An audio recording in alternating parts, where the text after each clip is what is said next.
So sorry. I just have to fix the stream thing. I was trying to set it up in beta. Okay. Sorry about the double posts there, folks. I'm trying to just log in again and just do it here. I want to share with you guys everything that I've found out about Nicole Kessinger and what I believe to be the truth now. Definitely welcome. Hi, Mary. Hey, Beth.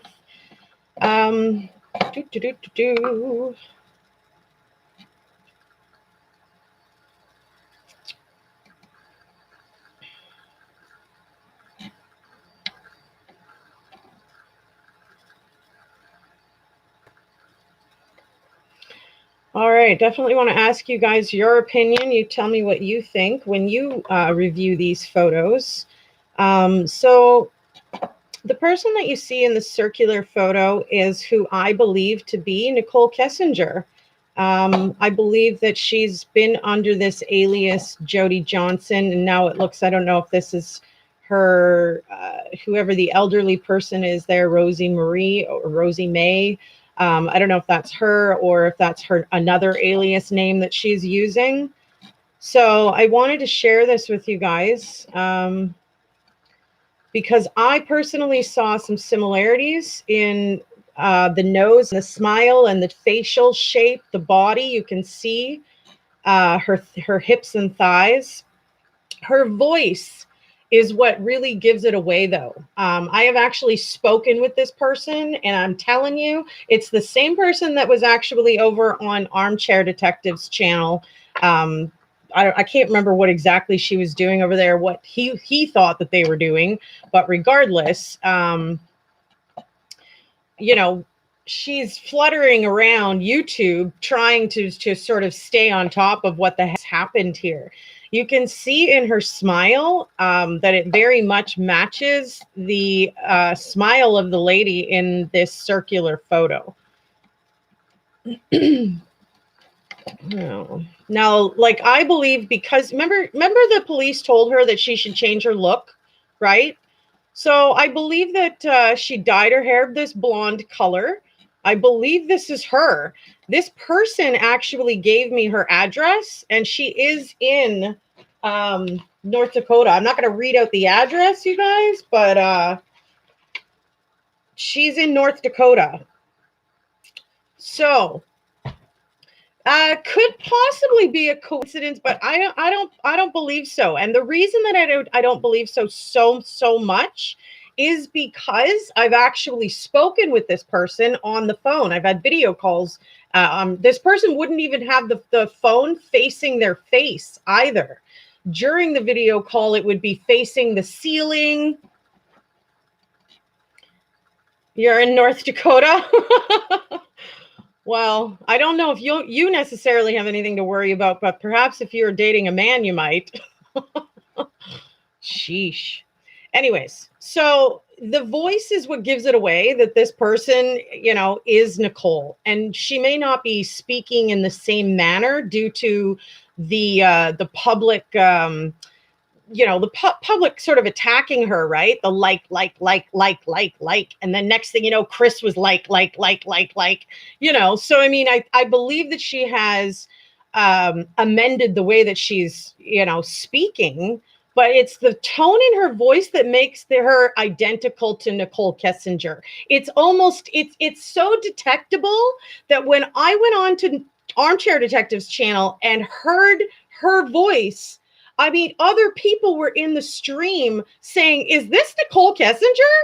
And I'm like, I know exactly who this person is. I have spoken with this person. You know, I believe that she's going around and she's trying to figure out, you know, where people are at and what we think of her, and if, you know, she's a hero or a zero, right?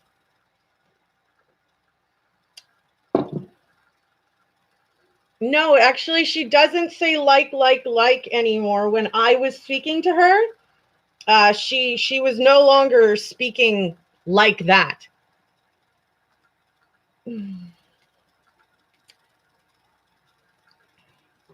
Tell me your thoughts. What do you think about the photo that you've seen here?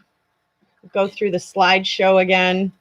The figure really does show that this looks to be her, and the address is right. The voice is right.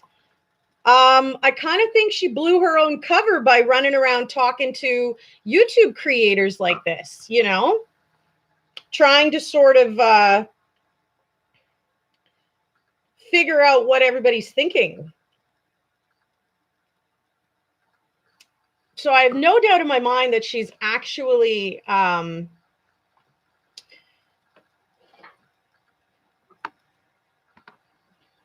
sorry. Just want to make sure I got both screens again. This photo is like super telling with the cheek lines, the smile, the facial shape is identical to the person sitting on the couch, the elderly person. You can see that the images very much match. The pic's too tiny, you're saying? See, and I tried to enlarge it too. Let's see if I can't do it again for you. Hang on.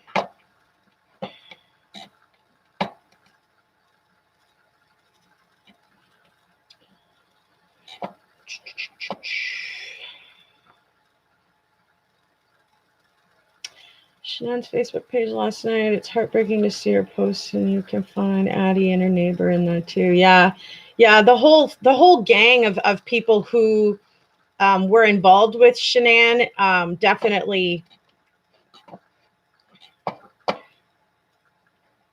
I don't know if that helps at all for you guys. Let's see. Let's do this.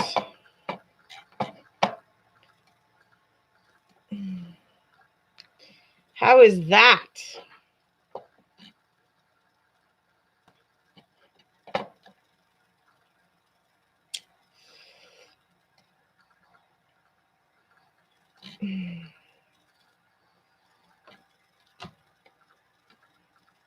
So I don't think that all of these coincidences could be pointing to Nicole Kessinger without it actually physically being Nicole Kessinger.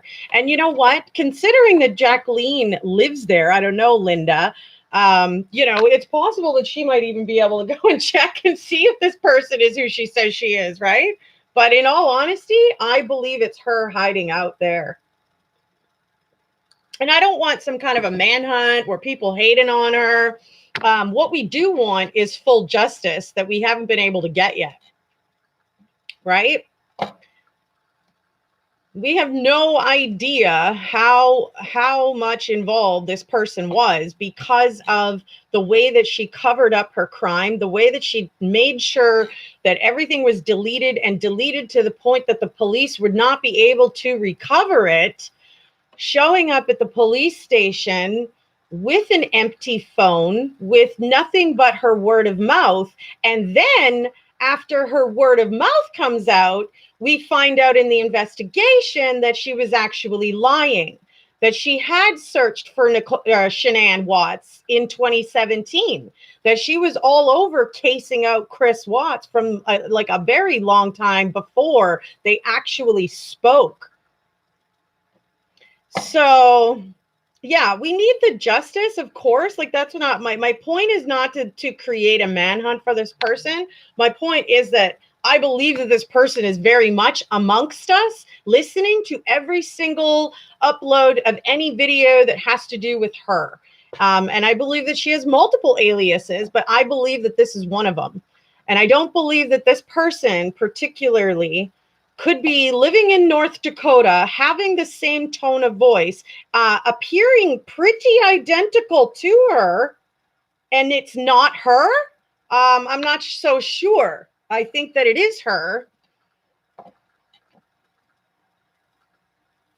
Yeah, well, I'm telling you, it's the voice that gives her away. You can't change your voice. Really, you can't. Like, so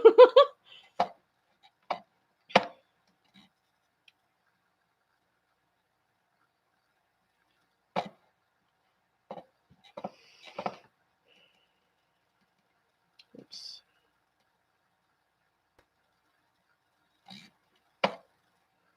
What do y'all think now? I would love to know your thoughts. Do you think that this is Nicole Kessinger? Going under the alias of Jody Johnson, speaking with a bunch of different creators, trying to figure out what people think about her. Yeah, I can see, and it does look like her. So she dyed her hair and she, but her smile is the same. Her laugh lines are the same. Her facial shape, her cheekbones, her body shape, all of it. Like all of it. And then the fact that I actually have this person's address and she's in North Dakota. The reason that I have this address is because she started speaking with me very early on after she went into hiding, but she acted as though she was a friend and she wanted to help spread some knowledge on my channel. So I sent her some QR codes that I had created, and she was, supposedly going to put them up around where she lived, but I doubt that that happened. I believe that this person is actually Nicole Kessinger. And I think it didn't even really fully confirm in my mind until I saw and heard her on Armchair Detective. And I was like, oh my goodness, for real? And I mean, like, we all know that she's struggling with mental illness and mental disease or whatever. So, I mean, it's almost natural for her to want to do this, to follow around a bunch of YouTube people that are making videos about her to see what everybody's saying and stuff. Like, didn't the officers advise everyone involved that maybe they should stay away from social media and the internet because it can be really harsh sometimes? Yet, here she is juggling around, contacting creators, to figure out what they think and say. It's pretty obvious. Even the body shape on this person is the same.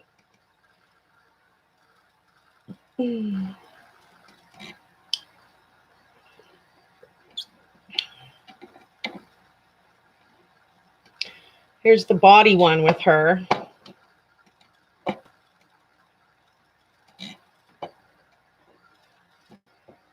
You can very much see this person extremely resembles her.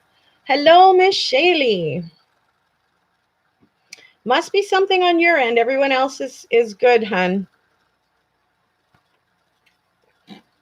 So, as I stated, I definitely believe that this person who lives in North Dakota, by the way, is actually Nicole Kessinger. No, she's not that large on top.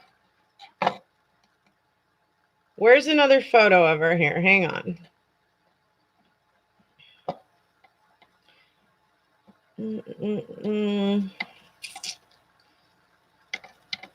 Well, nothing's really showing her. I remember seeing her, you guys, and she was not that well endowed on the breastist area.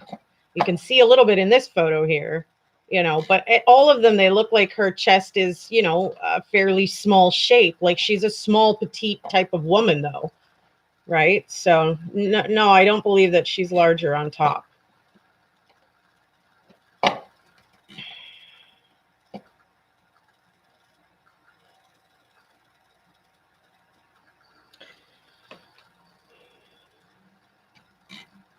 Marie Chapman, what would you like me to blow up? I can blow up whatever you want. You want it full screen? You got it.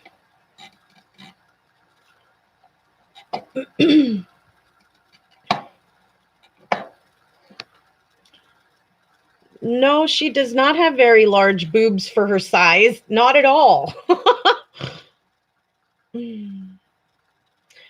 Well, everybody is entitled to their opinion, that's for sure.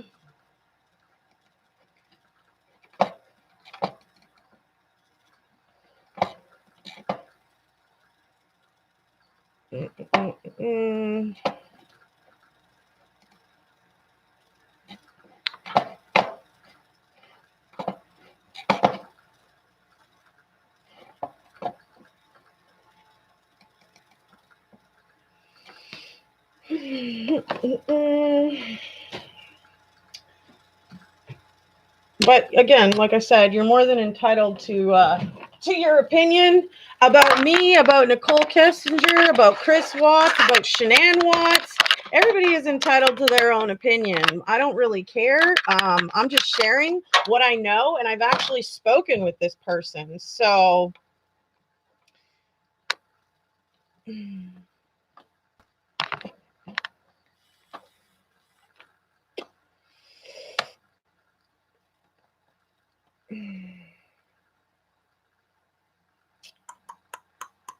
what you're saying is also an opinion. Absolutely. Abso-freaking-lutely. You got it. And you know what? I am 100% convinced that this is Nicole Kessinger.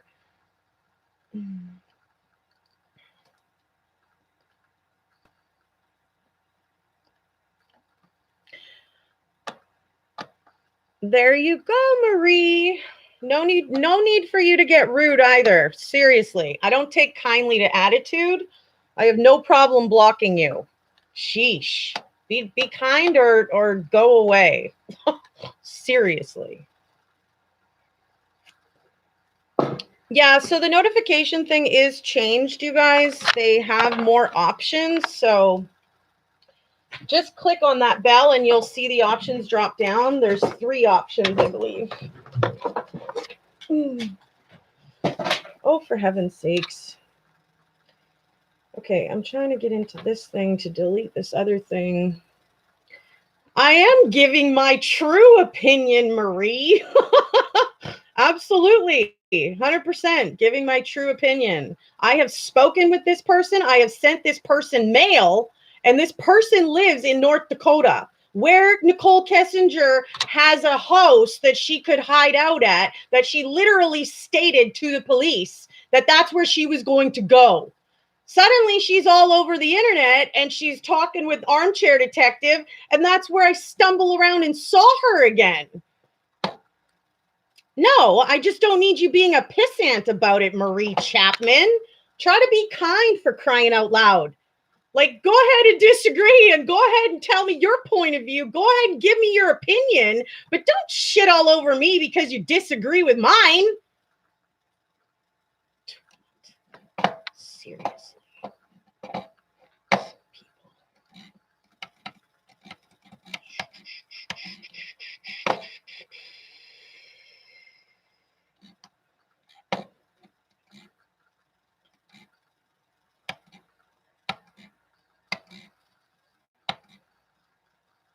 I do think it looks like her. That's why I'm showing you all the pictures, for crying out loud. Look at her cheekbones. Look at her laugh lines. Look at her smile. Look at the chin. Like, I don't know. I'm telling you, you're entitled to not agree or whatever, but I think that it is 100% without a doubt.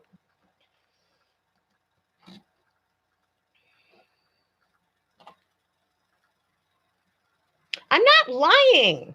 I legitimately spoke to this person, for crying out loud. You know what? I don't need this garbage from you. For real. Go away because you're just pissing me off. See you later. Cheese and rice. Like, I have no time for that. If you want to disagree, I am 1,000% okay with that. And you're more than entitled to it. But do not crap all over me and call me a liar. I spoke with this person. I know for a fact that this is Nicole Kessinger.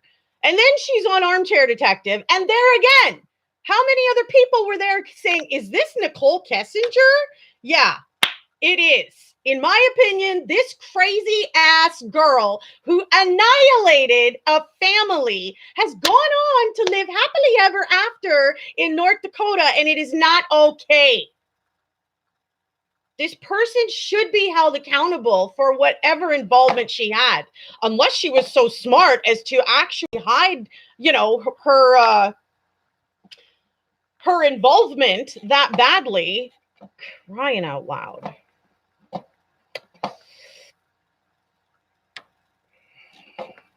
Let's get rid of this one down here. Maybe that'll help.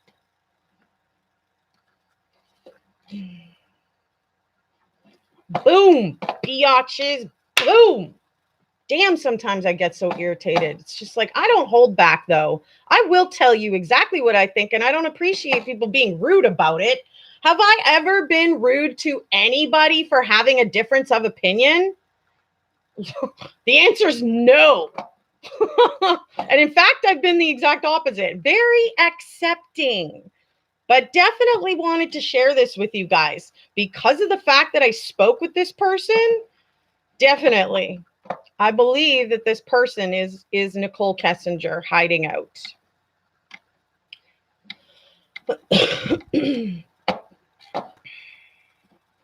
All right, let's watch this.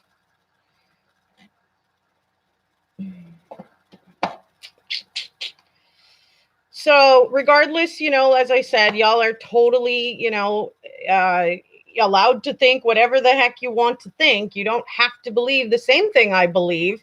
But the fact that I've talked with this girl, I told you guys that I was talking with somebody who sounded just like Nicole. And I told you that months ago, for those of you that have been following me all this time. And then when I pop on to another creator's channel, I heard that exact same voice. I believe she was trying to be some type of petition person or something like that.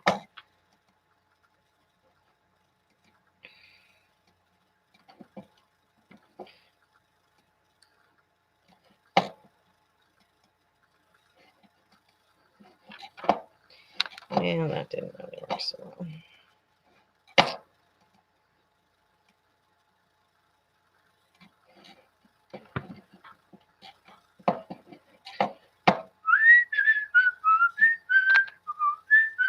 Right, Heather? In all honesty, I was pretty shocked. And yeah, like I still had a photo with her. I had done some video calls with her, but like I said, every video call, she pointed the camera to the ceiling.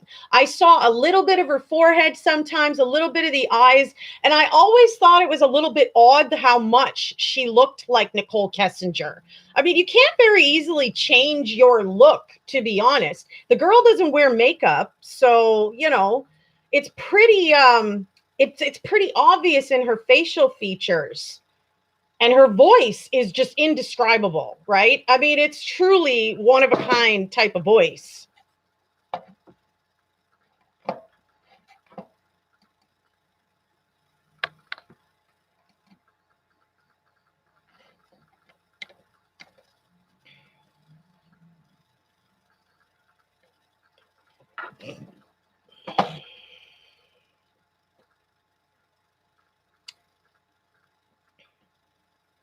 So, as I said, you are completely entitled to your opinion about this, you know. But I too believe in my opinion about this. And like I said, having had spoken to this person physically, knowing about her mental disorders, knowing about her issues or whatever, it's, you know, I could see it being almost out of her power to stay away from hearing about herself or hearing about what people think about her. I honestly believe this person is the same person.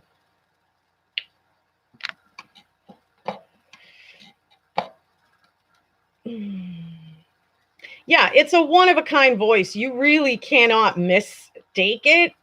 Like I said, you guys, when I was on, you know, AD's channel and she was there, people in the feed were already saying, like, is this Nicole Kessinger? And I piped in there right away. I was like, hey, y'all, I've actually talked with this chick. I know that this is the same chick. And you know what? Now I think that this chick is actually Nicole Kessinger.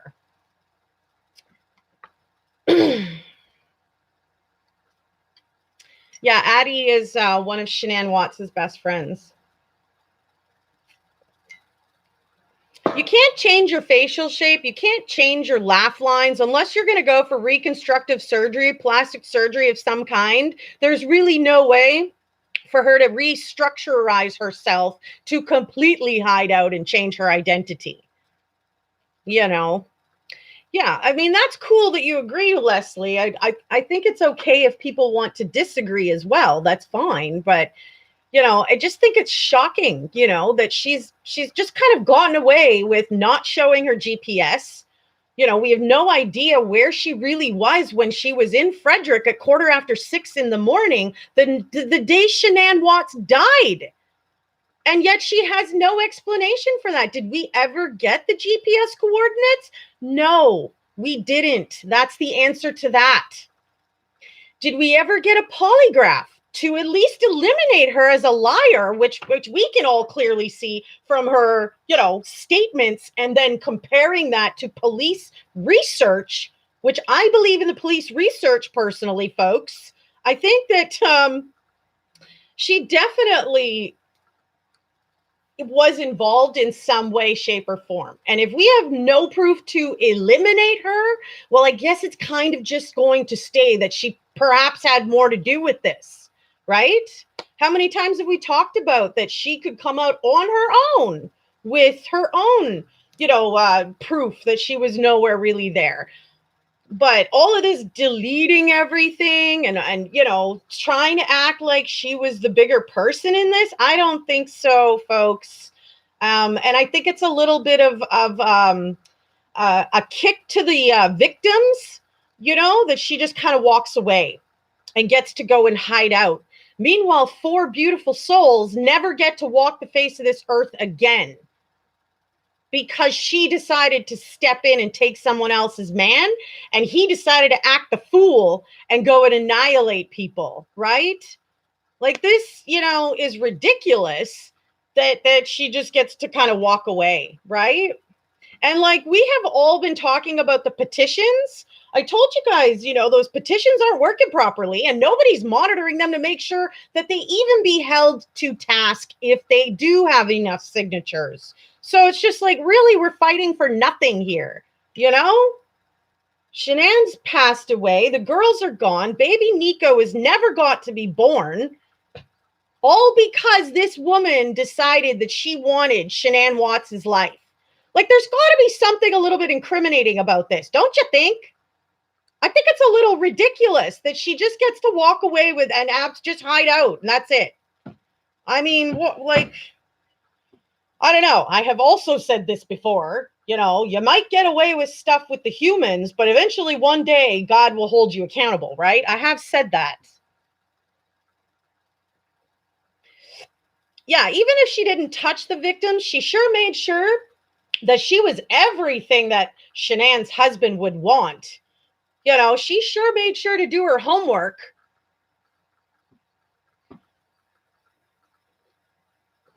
It's a little bit maddening to me, but that's because I fell in love with Shanann and the girls once I fell in love with their videos. It was hard not to. Anybody who watched them was kind of like, aw, just having fun, baking and shopping and, jewelry dress ups and stuff that you watch the girls go through. Milestones of, Santas and parades and memories, like I can't tell you how many times I actually broke down crying, yet what did this woman do? She researched Shanann Watts a year prior to even talking to her husband, and then just totally just dipped into the middle of that, didn't she? Yeah, I totally fell in love, Lahaina. Riverdale Tales, thank you for joining. Have a wonderful, safe, and happy day.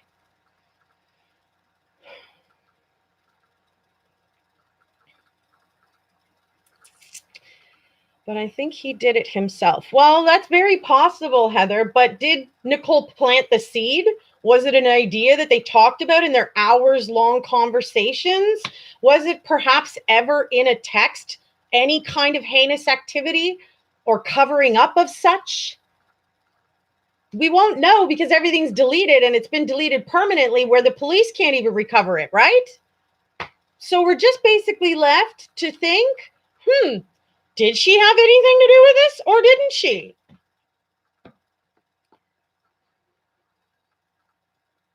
Yeah, it's easy for her to change, the appearance of herself in angling, right? But I mean, this is a full-on frontal and it looks pretty identical to the other one where they were camping. This looks really identical to the last photo. This one too. Those laugh lines and the smile and the chin.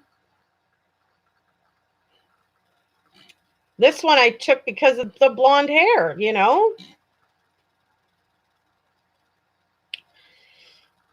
I would be, Leslie, I would be the first freaking person to be like, I was all wrong, damn it. If I could just see some damn proof that she had nothing to do with it.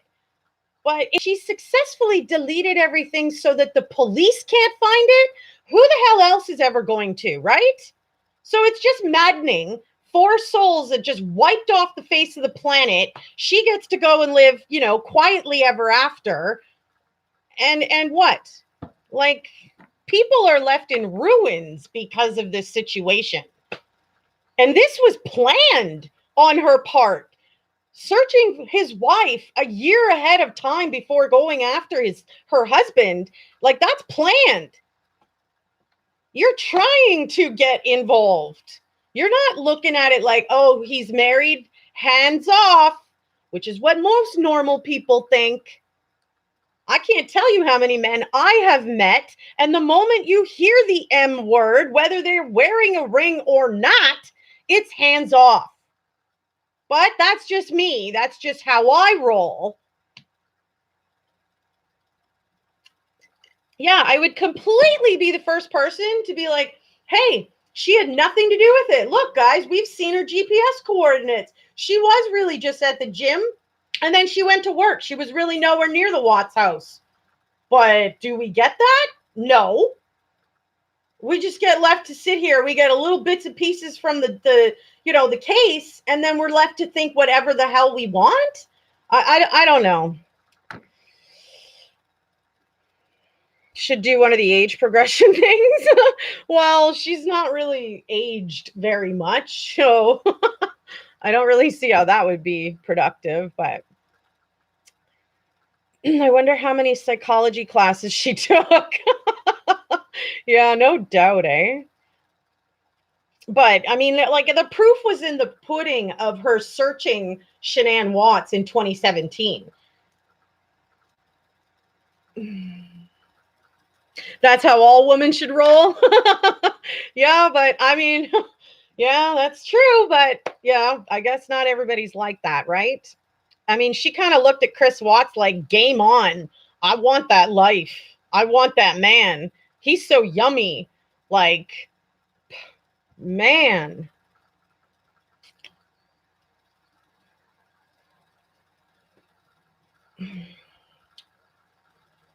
You don't think that Chris Watts killed Bella for sure because he didn't even know the injuries until they told him? They haven't actually told him either. The coroner is the one that really released the injuries and the findings on the bodies. And the fact that Chris Watts keeps saying that he used a blanket over the girl's face before smothering, before putting his hands on, all of the investigators had actually re-questioned Chris Watts on that fact. And every single time he corrected them, saying, no, the blanket first and then his hand. But the coroner says there's no fibers found. That's where the confusion part is on that makes it look like he didn't really kill the girls, because there were no fibers found. There were no blanket hairs or anything found in their mouth, on their tongue, in their throat, in their nostrils, nothing. And like, I would think, y'all, the fact that the girls were put into those horrific oil vats, that in all honesty, that would have preserved and kept those hairs sort of stuck to their mouth and their nose and their throat and their tongue. But the coroner found nothing of the sorts, which means either Chris Watts just didn't do that and he doesn't know, or you know what I mean? Like he didn't do it and somebody else did. Or he's like, it's just, I don't know. Like, how can you forget that? And why, when the officers are reiterating without the blanket, he's like, no, with the blanket. Like, I remember we broke down the timestamps of the prison interview and he corrected them twice. So it's a little bit obvious in a sense that we aren't getting the full picture here. And I'm not sure if we're ever going to, you guys. I'm not sure if we're ever going to. How did they delete? I don't know. I didn't know you could. Yeah, well, she searched on the internet. How do you delete messages so that the police can't recover them? How to delete them permanently so the police can't find them? That was searched by her.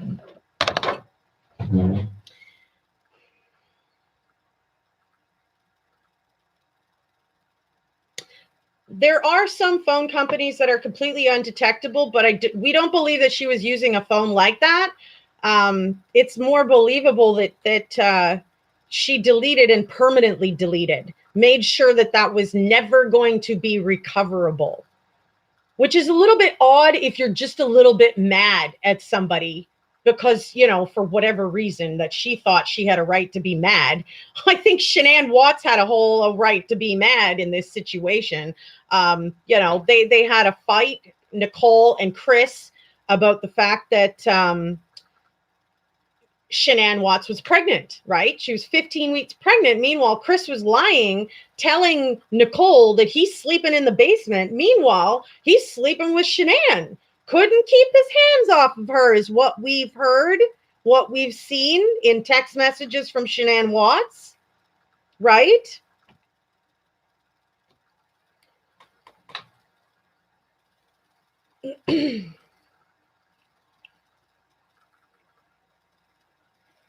No, Donna White, she searched how to permanently delete them so that law enforcement couldn't find it. Sadly, it appears as though she actually successfully did that.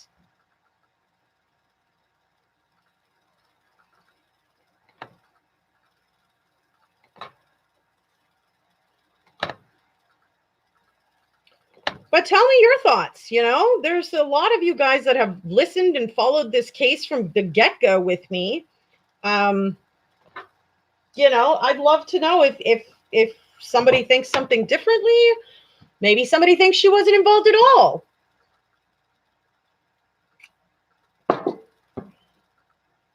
I don't condone sleeping with a married man, but Chris Watts lied his ass off to her too. Totally, Heather. Totally, he was lying to her as well. But when she had a chance, when she asked who the pictures were on his phone, his lock screen, right, was Shanann, and then his screen went to go into it, and the unlocked screen was the girls.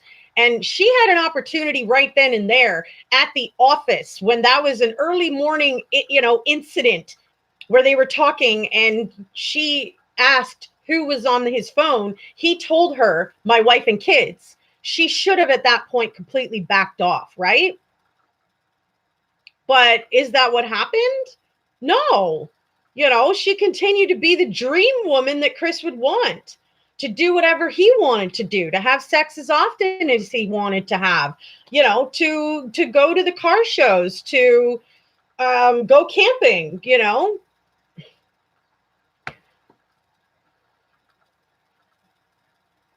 He definitely said strangled many times. Again, that's what makes it look like someone else either helped him or like he's had a complete disconnect in his brain of amnesia in those moments, which is just a little bit far-fetched, don't you think? I don't think he suddenly had amnesia. I think that it's more plausible that somebody perhaps helped him. And Nicole Kessinger happened to be right in the Frederick area at 6:15 in the morning.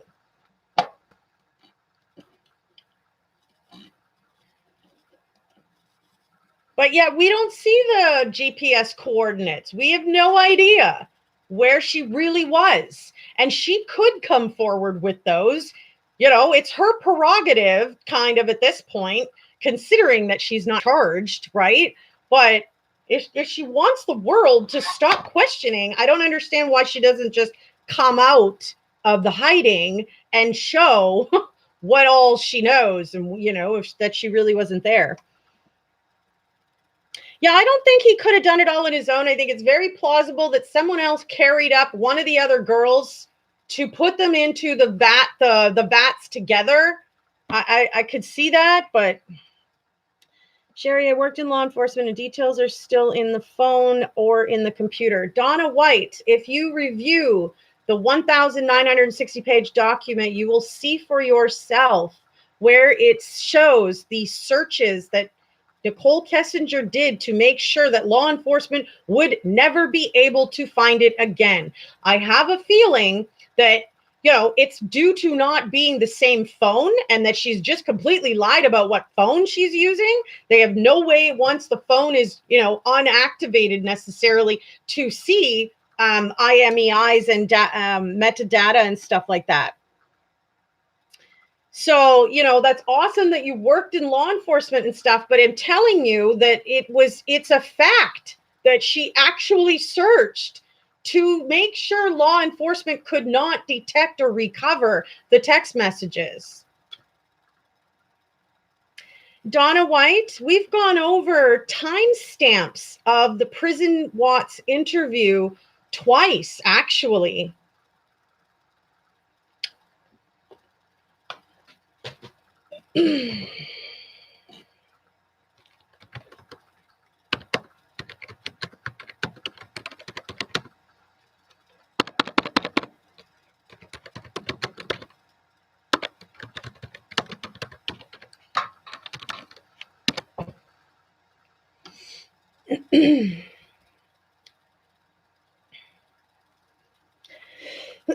In your opinion, Sam, that's an admission of guilt to not be coming forward? Absolutely.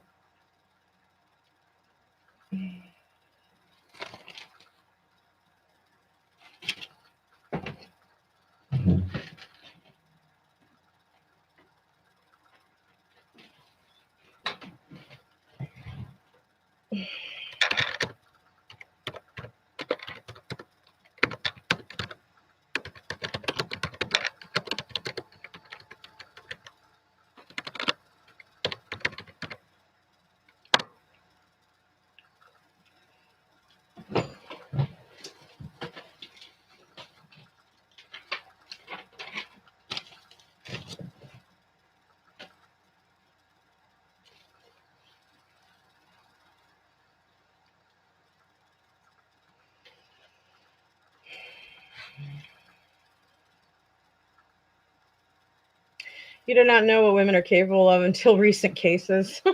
I think that the world has sort of flipped places as far as many men and women go, and I think a lot of us are seeing that more women are starting to kind of act more like men, and then there's more men that are kind of acting more feminine. So I'm not really sure what's going on with our world, but it's definitely women are quite capable, just like men are, of crimes, right? Okay, Lahaina, thanks so much for joining. I hope you have a great day. Yes, talk soon. Much love. Mwah, mwah, mwah.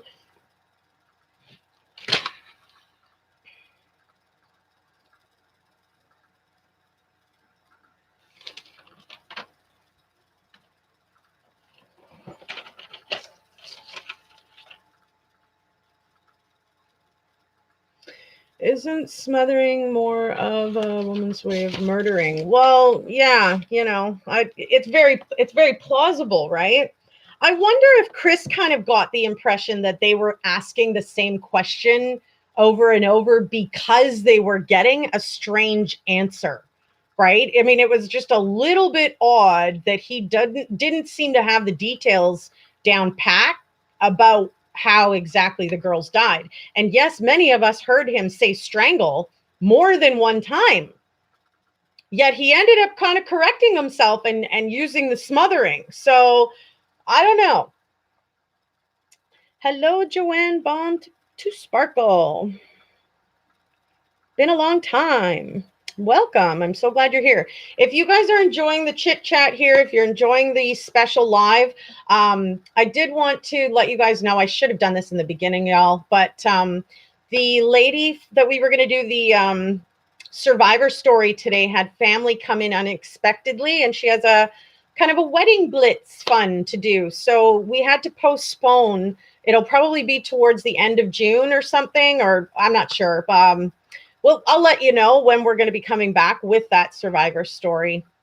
I am also working on a few of them, though. So,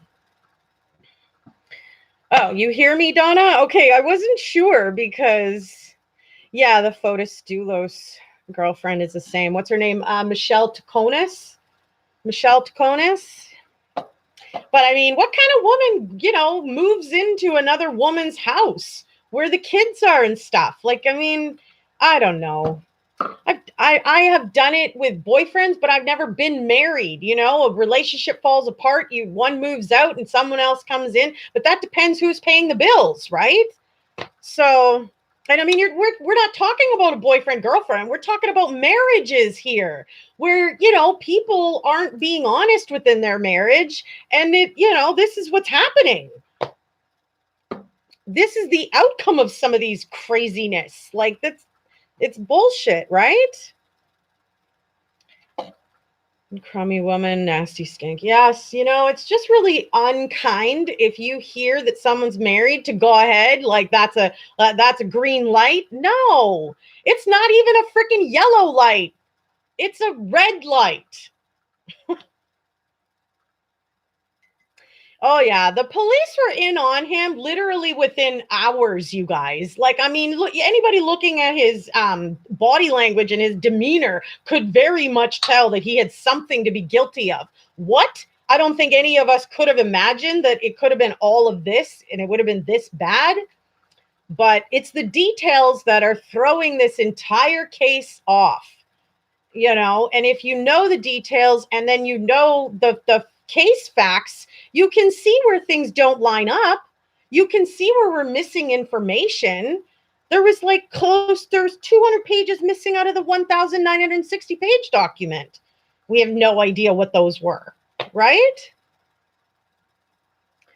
Yeah, no morals, didn't care about the girl code, no doubt, right? I definitely think this person that you're seeing here is Nicole Kessinger. I've been contacted by this person, and her voice sounds identical to Nicole Kessinger's. It's shocking, to be honest with you. We can't all be wrong. Yeah, well, that's what I was thinking, Sam. I am, right? If you're reading that through the document and then you understand the case facts, and I'm not talking about lining case facts up with the news, you guys. The media doesn't necessarily always give the correct picture of things, right? So line up the case facts with the evidence, the motions, the investigation process, where you can actually verify what was happened and what did happen, right? And then go back and listen to the details from Nicole and Chris. And you can see where there's lies left, right, and center right from the get-go.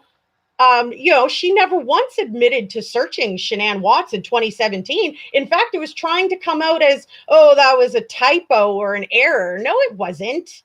For crying out loud. No, it wasn't, Yeah, if you're a liar, you can't keep up with the truth and the lies. Yeah, it's going to clash at some point. And I believe that this person didn't think that we would ever really necessarily figure it out.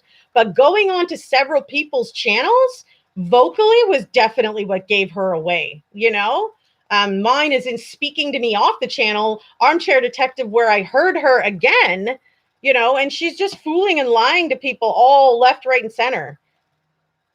I did go over all the details.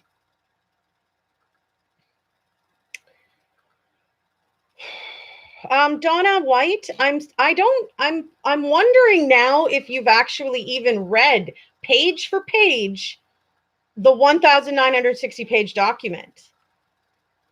Because all of the information that I'm talking about is in there. All of the details are in there that I'm speaking of. So, if y'all didn't get a chance to check it out, I suggest, Googling that document and giving it a read. It's a long read, but it's full of information. You did not. See, yeah. Well, I would recommend reading it to appease your own mind, Donna, so that you can actually see it for yourself and say, "Hey, wait a minute. This isn't lining up here." So that's what I mean by that, right? It's like you got to have all your information before you can ever really make kind of an opinion or form one, right? If you're just going to go off the media stuff, you're probably going to get fooled a little bit because, like I said, they're not always truthful. They like to embellish things and stuff like that. Well, Donna, here where, like in Canada, we have free libraries where you can actually go and use a computer for free, sit down and read the entire document. You can download it to there. Actually, you can just go on to the if there's one of the news channels in the United States that actually put the link at the bottom of a story in about Chris Watts and Nicole Kessinger. So you can actually just go to like that news clip and scroll to the bottom and you'll find that document where you can read through it. And if you can't get it on your phone, I suggest going and checking out a local place that has free computers where you can sit down and check it out because it's worth a read. And then you definitely know for a fact yourself. You're not just listening to me. You're not listening to other people. You actually read it and saw it for yourself, That's what I mean. Hi, Lynn's studio. So we're fired up and talking about Nicole Kessinger and her alias, Jody Johnson, Rosie May's closet. And I'm going to grab one coffee and let you guys chat for a minute.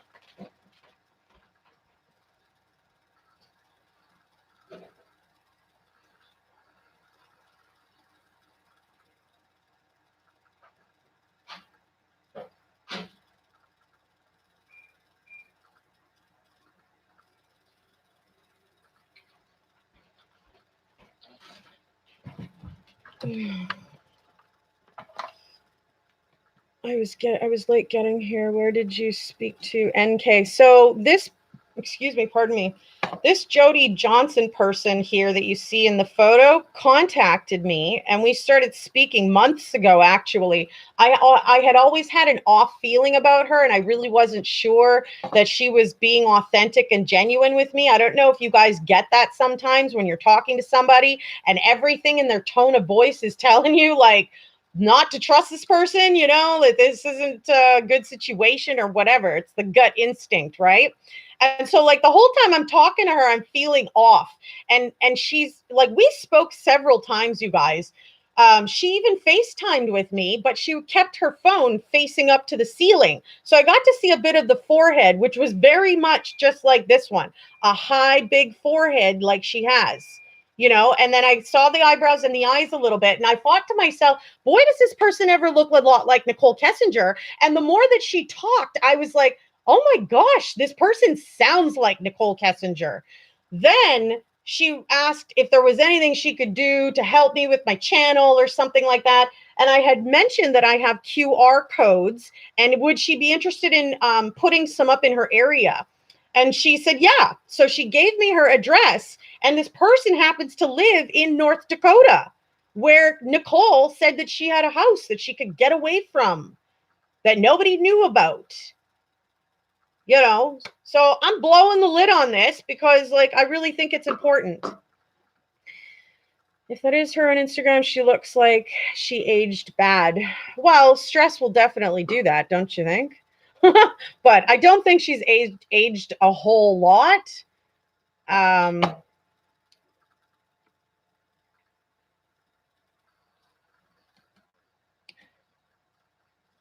I don't see a lot of lines on this person at all. I feel like that's a very young-ish individual. It's the laugh lines, the smile, and the chin and the cheekbones that really stand out, that makes her look. And the fact that I actually spoke with this person, you guys, the fact that her voice sounds a lot like Nicole Kessinger's. Then this same person decided to go over talk to Armchair Detective, and she went on his channel trying to represent herself as some kind of a petition person, I believe. And as soon as she started talking, you guys, there was people in the feed asking, hey, is this Nicole Kessinger? Because she sure sounds like her. And I piped in and I said, I have talked to this person, and now I'm convinced that this is Nicole Kessinger. I'm convinced. If I didn't have the address, hadn't talked to her, and just had a picture to look at, well, then maybe I could doubt it all the way around. But the fact that I have all those three things and the picture, I'm like, nah, you know what? I think this is her. Which it's just like, whatever. But I mean, like, seriously. Yeah, no, you couldn't mistake her voice. It's impossible to change your voice. I'm going to grab my coffee.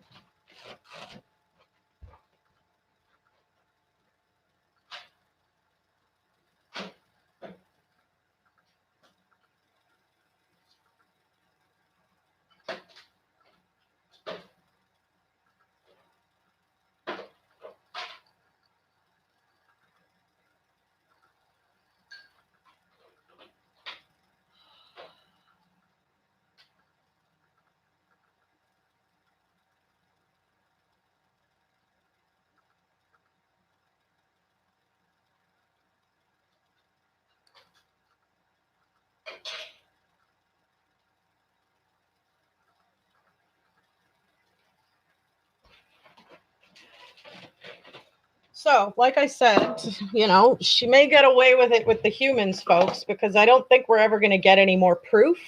I don't think there's ever going to be any GPS coordinates. I don't think we're going to get a lie detector test. So it's basically at this point a matter of well, I guess she got away with whatever the hell she said and did, if she did say and do anything about this crime. Why is she calling around? Well, I believe due to her mental illnesses, it's literally impossible of her to not. I believe that she wants to know exactly what people think of her. She wanted to be the next Amber Fry, right? She wanted to become famous a little bit, right? She sure got there, but in a different way, hey?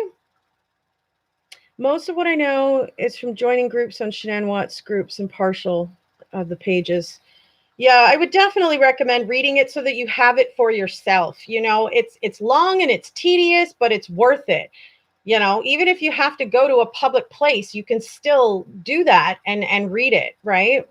If you have to do a couple of days of that, just mark the page on a piece of paper before you leave so you know where you were, kind of thing, and keep going, because there's a ton in there.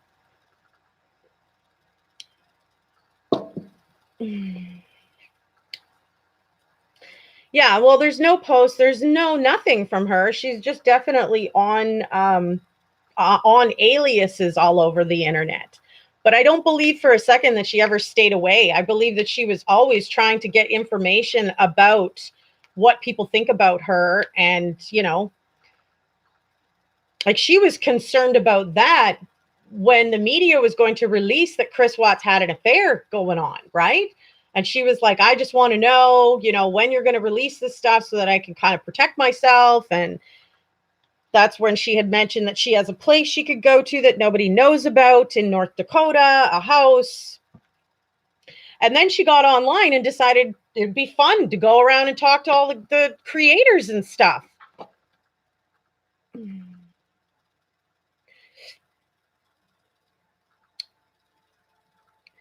Playing a sick game, find me. Hiding means that's a big. In hiding means it's a big no-no. I don't believe that she necessarily even wanted to hide. She certainly wants to know what everybody's thinking and saying.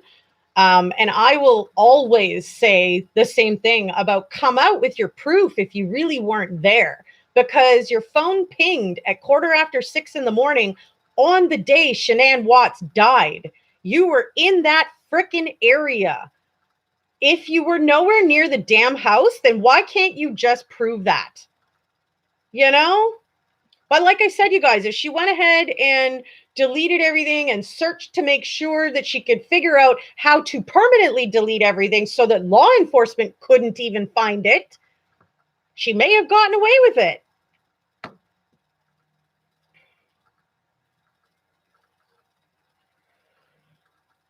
Oh, Donna. What are you asking me, Donna? I'm not sure what you mean. If you're talking about the person that I believe is Nicole Kessinger, it's the individual in the blonde photo with the elderly person right here. This is who I believe is Nicole Kessinger.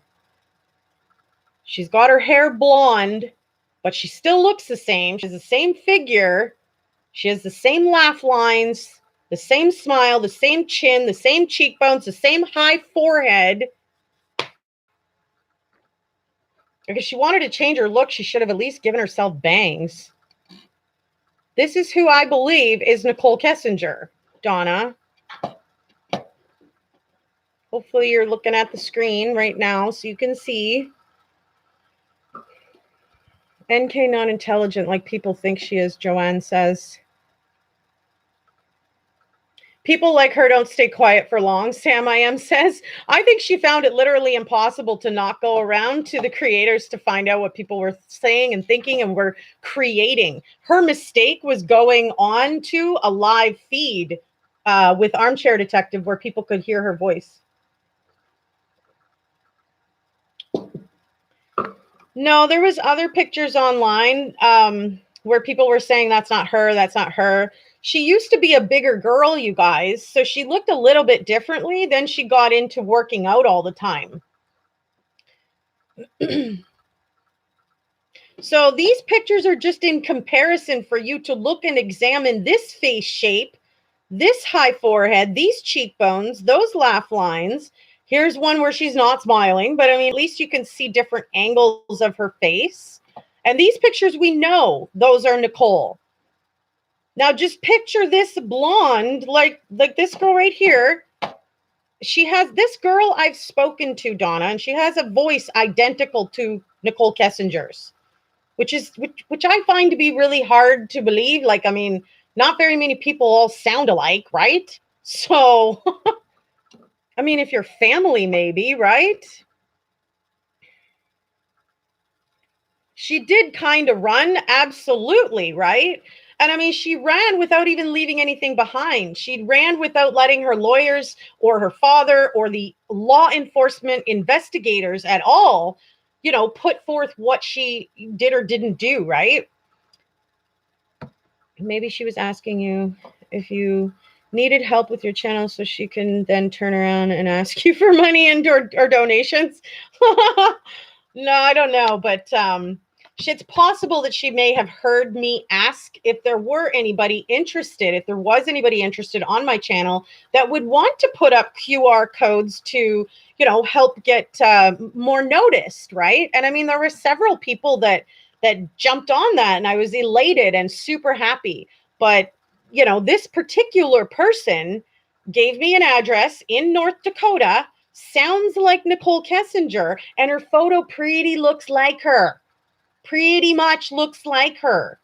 That's what I think. What did she want from me, Joanne? She was just trying to figure out what we all knew and what we were going to say and what the topics were basically, trying to figure out what we're doing. What about the Watts case? This was months ago, though, you guys. I had told you guys about this.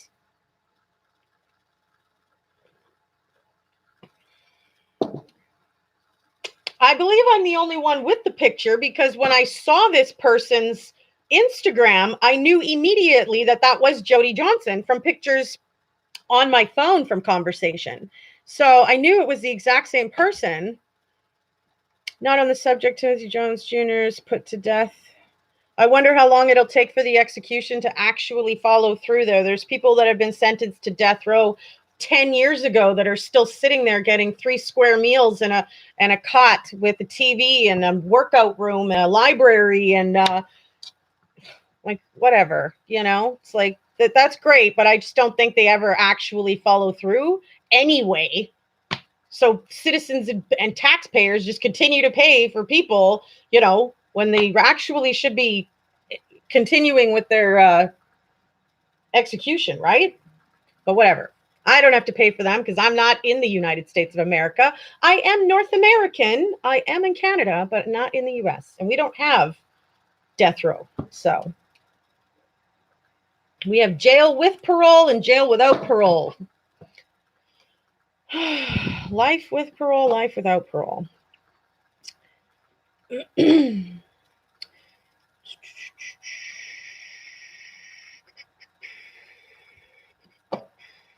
I wouldn't doubt if the doubts in the chat are perhaps even like entourage of her, or people who really just don't think that she's guilty of anything at all other than maybe just having an affair with a man, which a married man, but I mean, which I would actually go with if we could see some kind of proof that she really didn't have anything to do with it, right?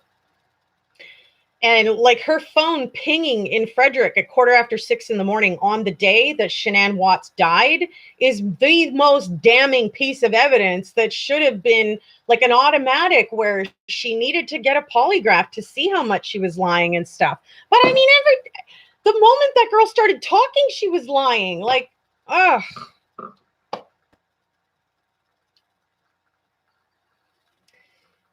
The country's application of the death penalty is ineffective in its current form. Well, they certainly don't execute the execution very quickly, right? If it costs like what was the estimation of $1 million per inmate a year or something like that? So like, and everybody's overpopulated, overcrowded, but yet they have these people that have been sentenced to this form of death.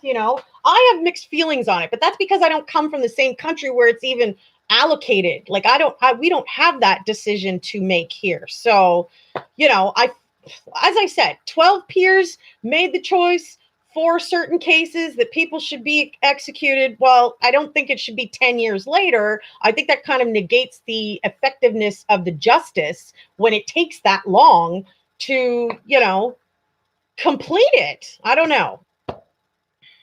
Yeah, it's life with or life without here.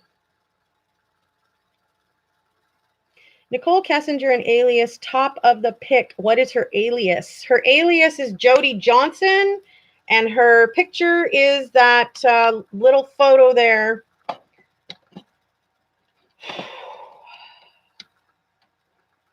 This photo here. So I believe this person is Jody Johnson, is Nicole Kessinger.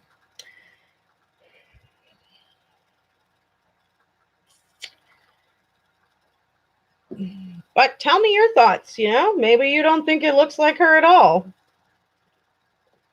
Like I said, if I hadn't have spoken to this person and actually sent them some mail, I wouldn't think what all I think anyway. But after hearing her on Armchair Detective, having sent her mail and spoken with her myself,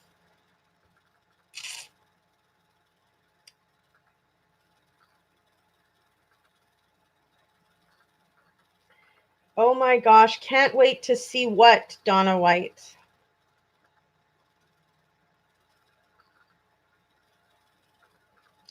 You are looking at Jody Johnson. The girl sitting with the elderly person in the photo is Jody Johnson, which I believe is Nicole Kessinger. I've only been saying that, though, for the last hour and 10 minutes.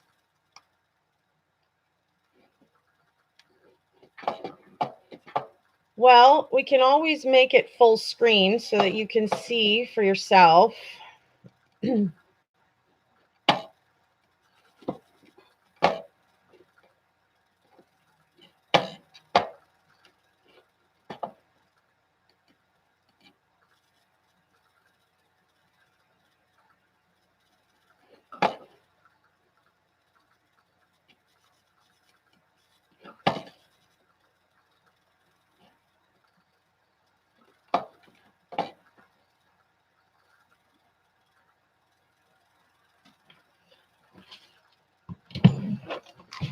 1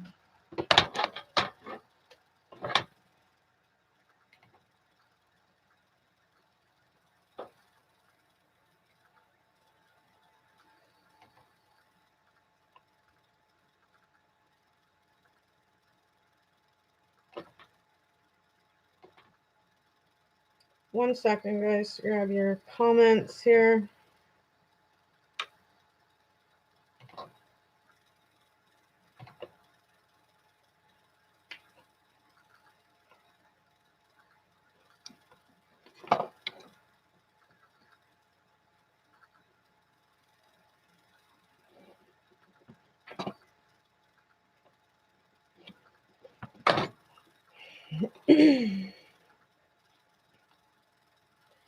Most welcome, folks. Honestly, I put it all together. What was it, like a month ago or so, that I had gone over and to Armchair Detective's channel one day when he was doing a live show, and I heard her voice on there, and I was like, what the heck?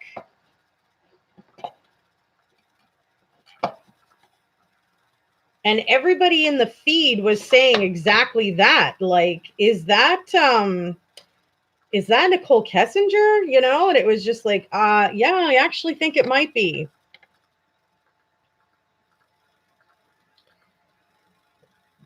Excuse me. That woman does look older and darker from what you can see. Well, just picture Nicole Kessinger with more of a tan and blonde hair, folks. Look at it right here.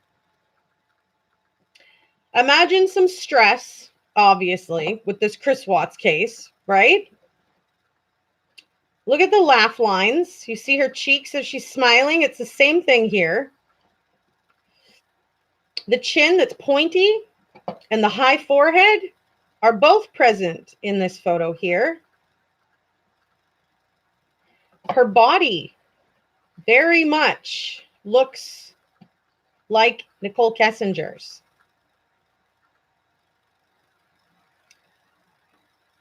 It does look like her, right? True Crime Nordica? And like I said, if I didn't have the address that kind of verifies, this person's in North Dakota, and then having spoken to her, and I'm like, this person sounds a lot like Nicole Kessinger. And then the fact that we actually did a FaceTime call where she held the phone to the ceiling. I can't tell you how many calls we had like that, actually. So I was like, that's weird. Usually when you FaceTime with somebody, it's to actually talk face to face, right? So while I'm showing myself, I'm looking at a ceiling. Like, I did see her high forehead. I did see her eyebrows and her eyes. And I was like, this looks a little bit like Nicole Kessinger. And she sounds like her. And then, like I said, I sent the mail, and then I've just slowly pieced all of this together, and I'm convinced. Look at this photo. Her pointy chin, her high cheekbones, pointy chin. Same booty, right? Same booty and legs, right? You need a bigger pic because it's so small. I can just make this one large again so you can see.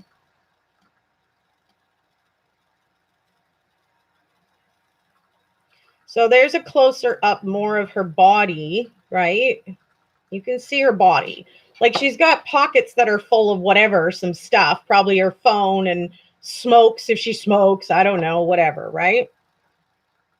Surprising that I spoke to her, no doubt. This was months ago, though. When all the hate of the world was coming out at her, that's exactly when I believe that she was going around trying to figure out what people were going to be saying next and what was going to be the next story, right? I realize that this, photo isn't the most clear. We can mess with, excuse me. We can mess with, let's see, lighting,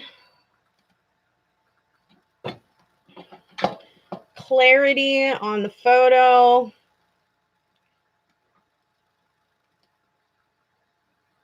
Does that help you guys see it better at all?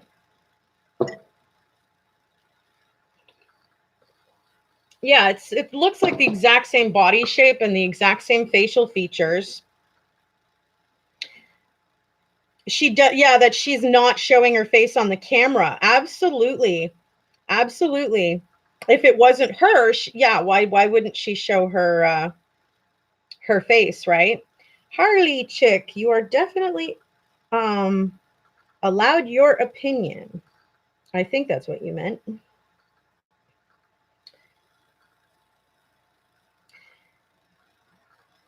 No, I believe that she just didn't want to be found out that that's who she was. You know, she certainly changed her appearance a little bit here, right?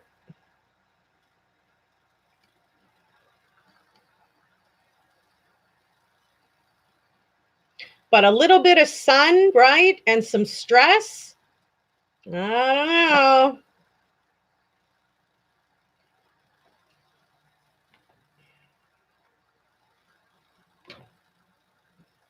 Well, goodbye then, if you can't be nice. See you the frick later, never. My favorite saying.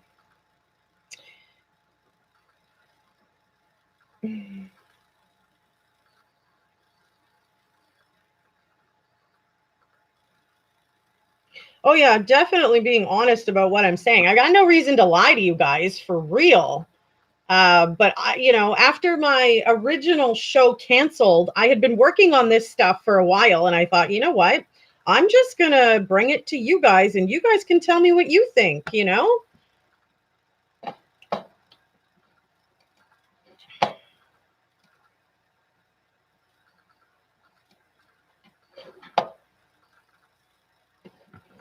I wonder if the filters give us anything else. If there's any other better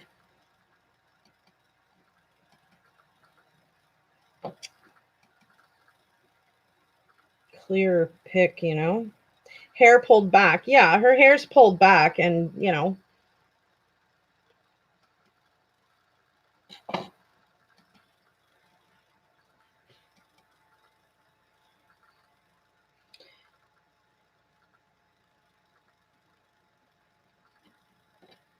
I don't think it's how many questions, Donna. It's just the kind of questions that you're asking, really.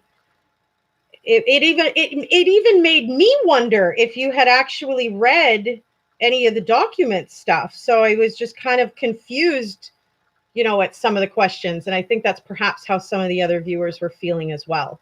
And that's probably more what they're meaning. It's not really the amount of questions, it's what you were asking that's like, you know.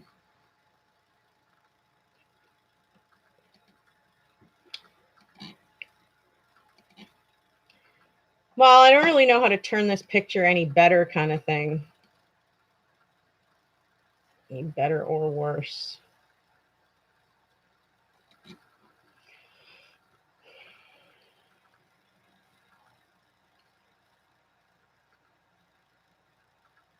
Yeah, but I mean, I didn't see you state that until you actually said, I did say that I hadn't read the document. I was like, oh, well, okay, but maybe you should go do that. And then you were like, I can't get it on my phone.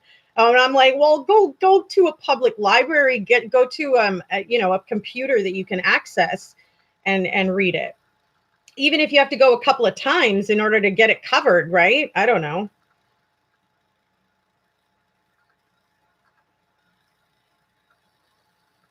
Yeah, no doubt, eh?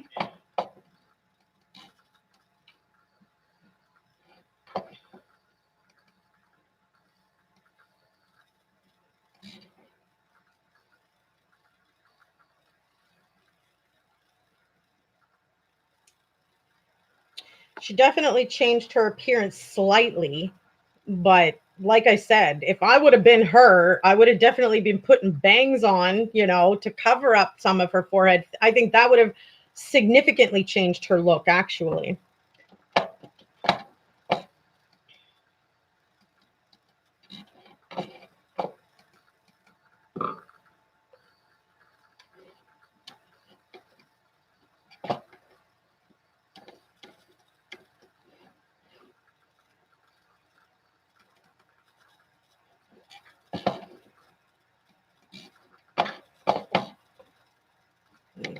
just going to go down here.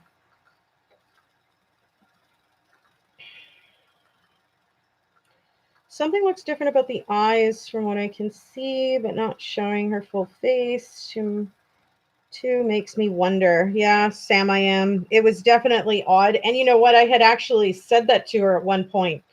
You know, something was off with her, and she called me like right away, immediately. Like, you know, what do you mean? And like, I don't know. I have trouble sort of trusting in people because of how hurt I have been in my life from people. That I don't really trust a whole lot of people anymore, you know? But there was something in my gut and in my intuition that was telling me something was off with this individual, very off. And then I did the FaceTime, and all I got was the forehead and the tip of the eyebrow and a little bit of the eyes and stuff. And I was like, this is really weird. And then seeing and hearing her voice on Armchair Detective, I was like, okay, you know what? I'm convinced now that this is actually Nicole Kessinger. There's no way that people are going to jump around channels like that otherwise. Like, I just, you know, for what reason, right?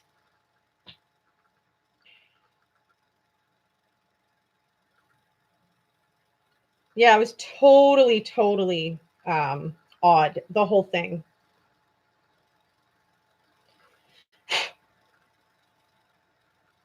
Bangs would have changed it a lot, right? The fact that she kept that looking like this and stuff and just changed the color, I don't think that was enough.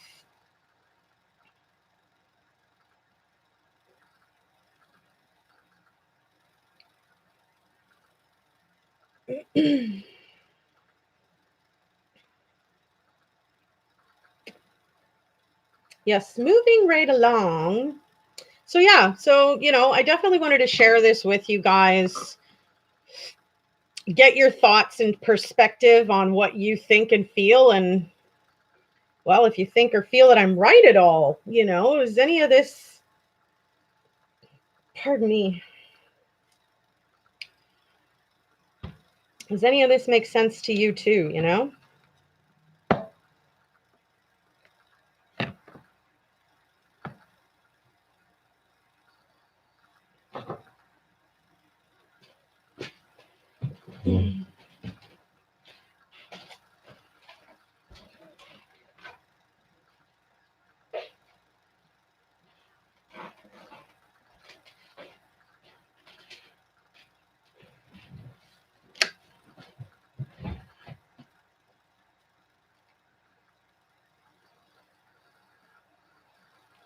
Well, I think there's such thing as some coincidences, but all of these coincidences on the same individual, yeah, that's no longer a coincidence anymore. That kind of seems like it is what it is, you know?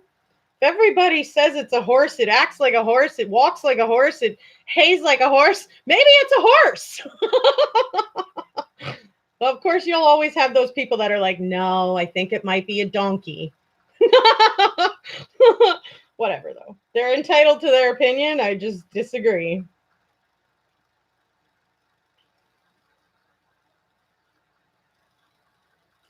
Thank you guys for all the likes and the support.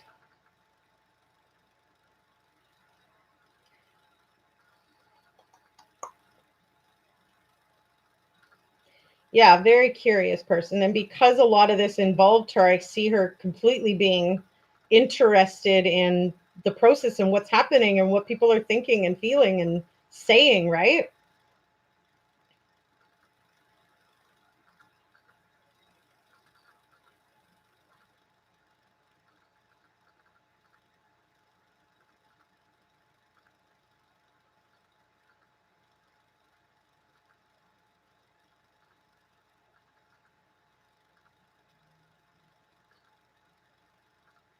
You guys are so totally awesome.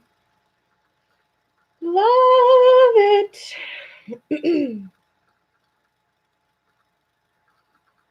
Thanks for the likes, folks.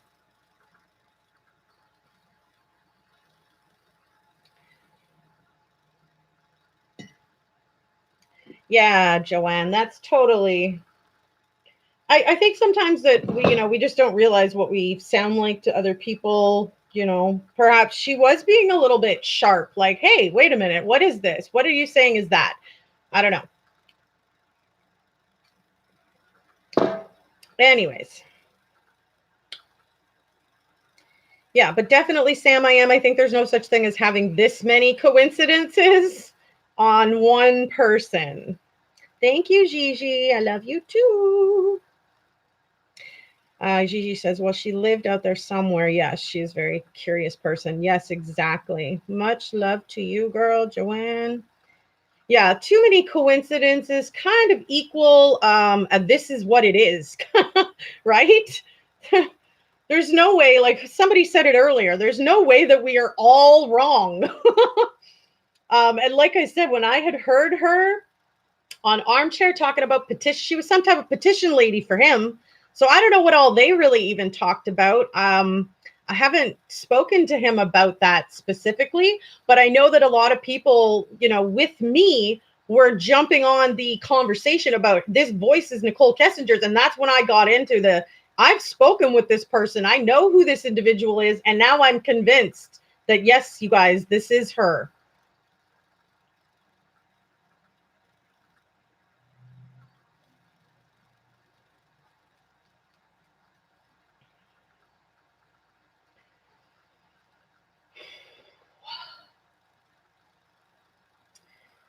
Certainly frustrating when you fall in love with the victims and you can clearly see there really isn't full justice here. If Chris Watts would have had his ducks in a row lined up as far as his account of events, the account of details, if he would have had all that right, I don't think any of us would be questioning it. But the fact that he's got it wrong is what makes it look like someone else was maybe there. Somebody else maybe had a part in this. Somebody else maybe helped. And with no cameras at the Survey 319 site, there's no way to see if there was two vehicles or if there was two people, right?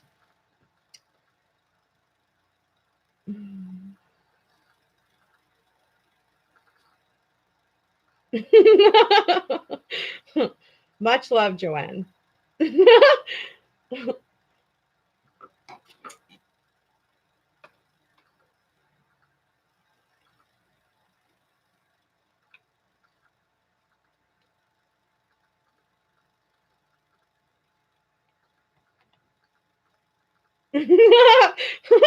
It's funny. We're both laughing at the same thing. Oh, my goodness. Yeah, I would certainly encourage anybody who hasn't read the document to take the time to try to read it. If you can't download it like to your device and stuff, you can certainly use a public computer to do such, But like I said, some of the news channels that covered this case, you guys, have included the it's not just the link. They've included that document at the bottom of their article that you can actually like click into the document and scroll through the pages and stuff.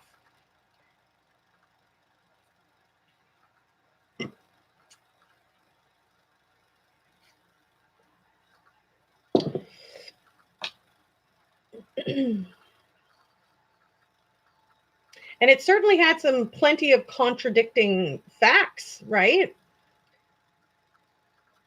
The searches that were done to sort of prevent being caught were very noticeable.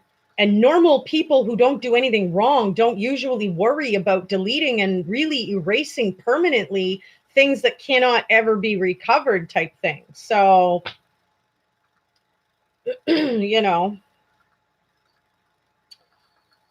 it's kind of damning when you hear of that. And then the fact that she did that before even going into the police station.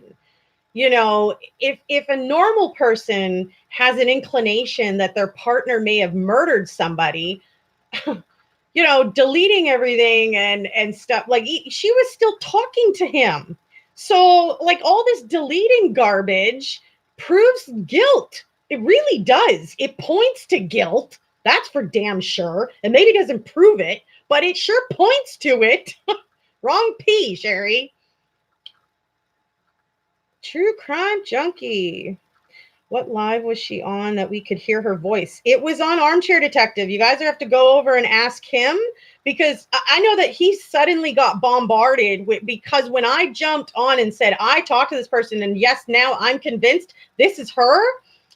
He was like starting to fumble and he was trying to correct people and say, no, I don't think, no, this isn't Nicole Kessinger. And he was trying to describe her as some kind of a petition professional or some crap. Yeah, I think she's a petition professional in her own petition to make sure it's not working. What better things do you have to do with your time now other than, figure out all these little things? If she's so, tech savvy to figure out how to permanently delete things so police can't find it, well, I think she's kind of smart enough to figure a lot of this out in a sense. And I'm not giving her like all the smarts. I'm just saying, she kind of lost all the smarts when Chris told her he was married and she just went ahead with it, right? Yes, she does look like her. So True Crime Junkie, I guess you just popped in here. The photo that you see up here in the top is the Jody Johnson alias, which I believe is Nicole Kessinger. If you look at the features on the photo, you can very much see, much resemblance. The high forehead with the chin and the cheekbones and the laugh lines, the smile lines. Frick, even the nose, you guys, So all she looks like she's done is really dyed her hair, to be honest. Here's a photo of her in her, you see her full figure or whatever, and she has the same figure as Nicole Kessinger. So it was just a few months ago, but for Armchair Detective, I believe it was about a month ago, maybe a little bit more than that by now, you guys. But all you'd have to mention to him is the live where everyone thought he was talking with Nicole Kessinger. I'm pretty sure he'll remember it. I mean, it was a memorable moment where he was fumbling, going, wait a minute. And he's trying to present her. But the more she talked, everybody was like, hang on a second. This sounds like Nicole. Wait a minute. Hold up. You've been listening, so you're just driving? Okay, True Crime.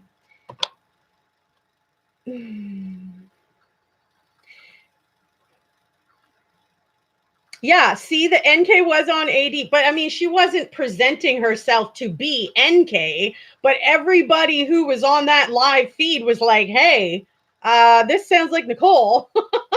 This sounds a lot like Nicole Kessinger, Hi, Shady Lady. Yeah, I definitely think it would be worth a gander over to, AD's channel and asking him if it's still up and running, if he even has that video still. I'm not sure if he kept it up and running due to the controversy. I don't know. You don't watch him? Just to find that particular live, though, where you can actually hear this female's voice, and man, oh man, she sure doesn't say like anymore, but she sounds identical to her. And like the fact that I've actually FaceTimed with this person is what's convincing me altogether. The voice, having seen her, this picture, I'm like, you know what? No, Sherry AD accept the call without knowing. Sounds creepy, don't you think? I believe that she probably was in connection with him prior to him having her on the live show, and that she just lied her way through to get there. I believe that she represented herself to be some kind of a petition professional or something. And then once she was actually on his channel speaking, it was at that point, once I jumped on and I had heard her, I saw some people in the feed saying, is this Nicole Kessinger? And we were all jumping on it like, yep, I think it is. Yep. That's all it was. And, Armchair was getting flustered too, because he was like, wait a minute. He was convinced that this was some kind of a petition person. But I had actually talked with this same person that was on his, his channel. Yeah, it's a very distinguishing voice. Her running around talking to people like this is what blew her cover, basically. Seriously. Well, she sure has a lot of time on her hands, and she's no longer working at the oil company and stuff. She's kind of had to lay low. What do you mean, poor me, Joanne? Oh, because I had to talk to her? She was misrepresenting herself to me, too. She was misrepresenting herself to be kind of a fan and a subscriber. And, she even made comments on our live feeds under the alias of Jody Johnson. Yeah, it might be her personality, true crime junkie. You might be right about that. But I believe it's definitely her mental illnesses that are creating for her to not, she can't let go or forget about this, I feel like she feels like this is her fame. Like, and she really wanted it to go the other way. She really wanted to be the next Amber Fry, but it sure didn't go that way at all. And that was because of the proof that she had searched Shanann Watts in 2017. And, she knew that Chris was married from very early on before they ever even got together outside of work. Things could have been kept professional, but she chose not to. She chose to step in the middle of a marriage and take somebody else's man and be the world to him, be everything his wife wasn't, and make him think that this other life was what he really, really wanted. And then he thought up this crazy ass thing and actually followed through with annihilating his family. How can she feel like she isn't responsible for some of this? But like I said, guys, we may never be able to prove it. Like she permanently deleted a bunch of stuff. Case is closed. There's no more, polygraphs. There's no more GPS. The phones are long gone. Who knows? The vehicles are probably sold by now. Like,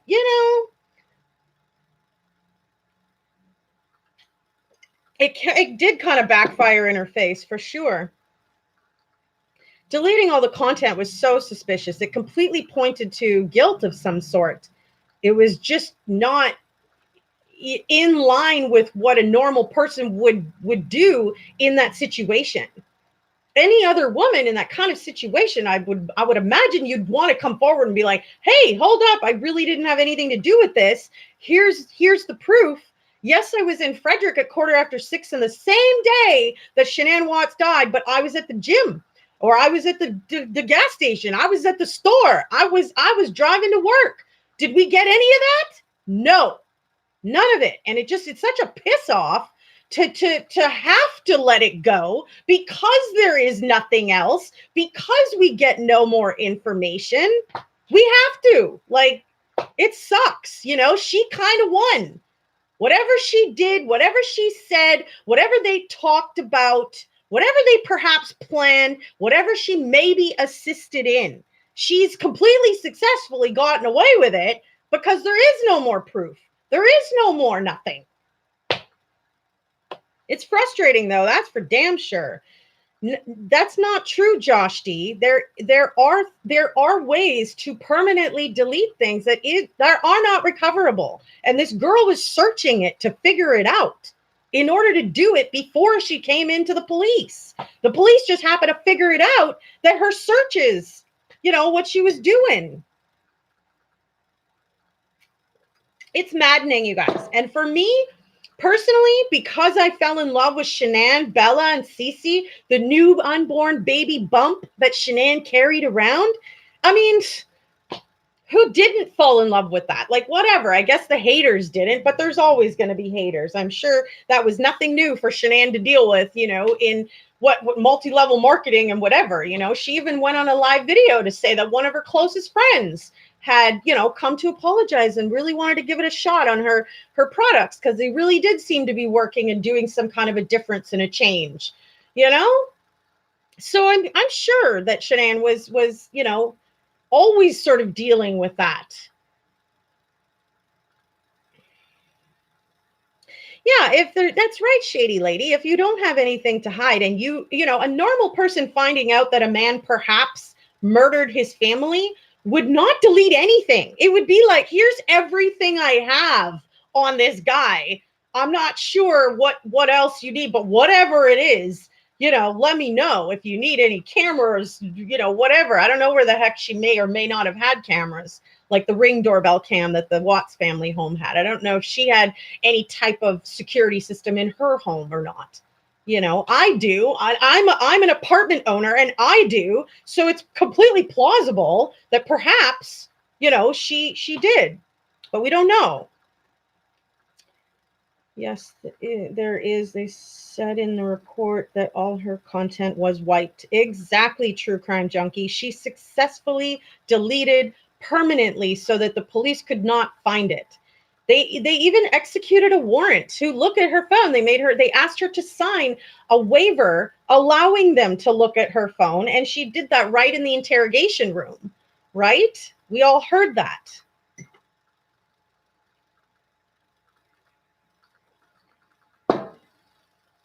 I don't know. I wouldn't doubt if she's in contact with Chris Watts through an alias and she's, sending him mail. Who knows? I don't think she visits at all. I wouldn't think so, because Chris Watts would have to put her on a visiting list, guys.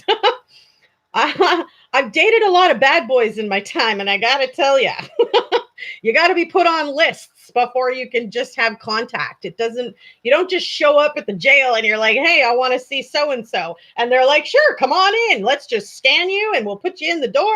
It doesn't work like that. You got to go through the paperwork process to be put on the list in order to be accepted. And then you got to go through the metal detectors and get in and visit. So it's complex for a reason, right? I don't think that she'd be going down there, in all honesty. But I mean, the only way we could really, really verify that is to just check his visitation lists and stuff, right? With the jail. But yep, and they couldn't recover anything, which is so hard to wipe out. Exactly, True Crime Junkie. Why would you do that? If you had this inclination that maybe something bad happened, which were her exact words, it's quite suspicious. She didn't want police verifying with Jim where she was. Yes, exactly. Chris Watts isn't a bad boy. He's a monster. No, he's not a bad boy. I said I've dated a lot of bad boys. Therefore, I know kind of the process a little bit of how you get in for visitation. And it's not quite so easy as just showing up somewhere and, getting through the gates in order to see somebody. It doesn't work like that, Thank you, Donna. Amy Jo Michael, I just came in on the stream, so what are we saying?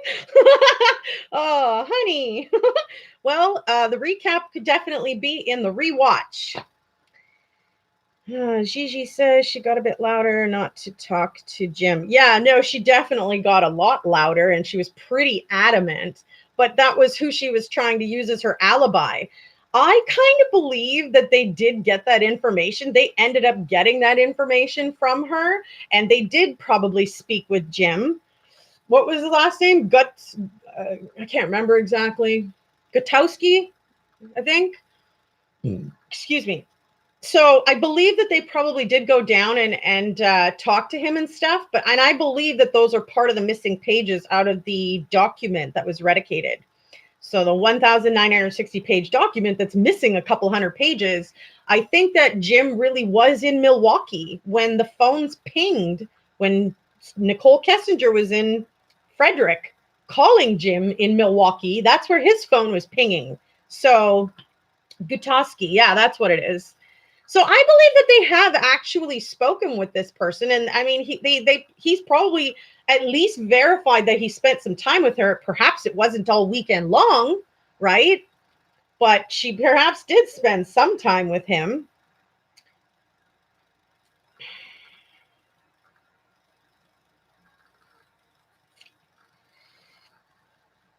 Yeah, I believe that's Jim. But like I said, you guys, I believe that his phone, after pinging in Milwaukee, he was nowhere near this situation. He had nothing to do with it, for sure. And so why release the interview that they did with him if it's only going to create like for more publicity on him, literally, right? Being the media, reporters, book writers, anybody and everybody who wanted more information would have been going and trying to talk to this Jim person too. So I believe they were kind of who I mean by they, I believe that the authorities were trying to protect Jim because he really just didn't have anything to do with this. This was more of a Kessinger Watts thing, but we don't know how much Kessinger really had involvement in this, you know. Sherry, you imitate Nicole Kessinger's voice properly. It's like a witch's voice. You make me laugh every time. I didn't realize I was imitating it, but that's fine, I guess. I don't think I sound anything like her, and I've heard my voice on recording, and it doesn't sound the same as it is in your own head. But does NK come from a family of money? Yes, she does, Josh D. Big money, oil money. You know, her father had to sell that oil company after all this shit went down. They had to get the fiddle out of where they lived because of what was coming. Like, honestly, why wouldn't you try to amend some of that? Why just run? If you really had nothing to do with it, why not just come back out, show the public, hey, look, here's some proof that I was really at the gym or I was really wherever the fiddle she says she was. Why not then just prove it so that the world isn't thinking this, that you ran away because you actually had some involvement.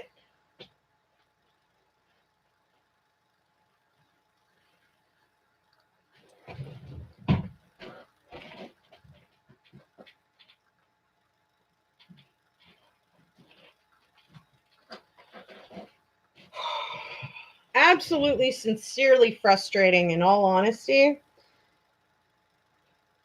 I honestly feel like Shanann's just rolling over in her grave, like, just despicable. That's perhaps true, true crime junkie, but again, we will probably never know that.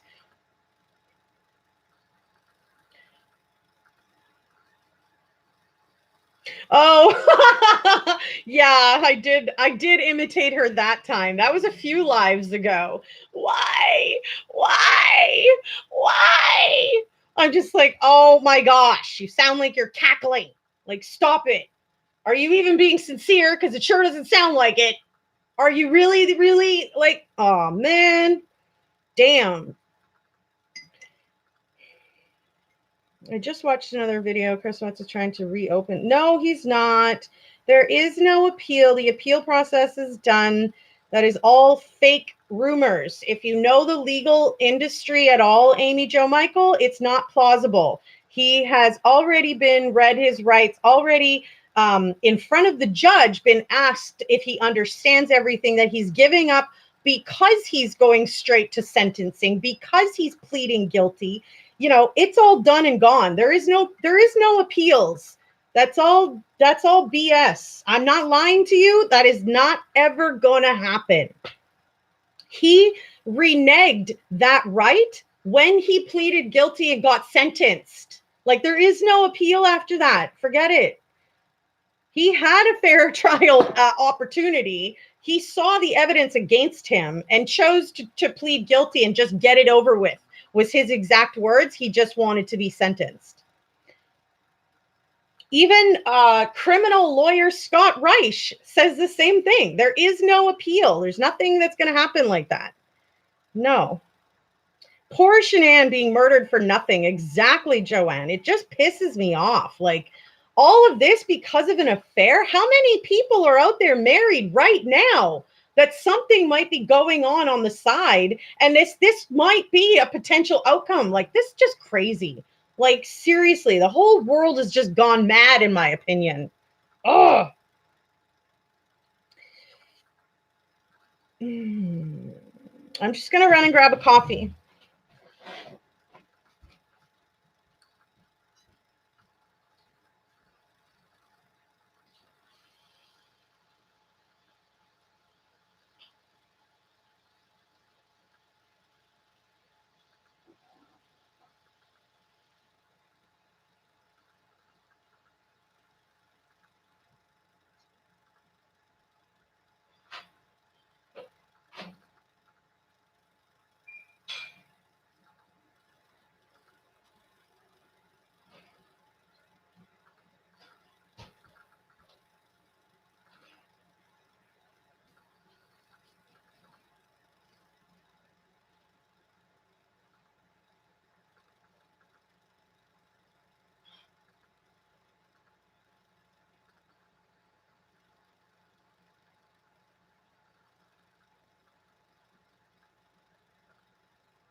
All right, I'm back.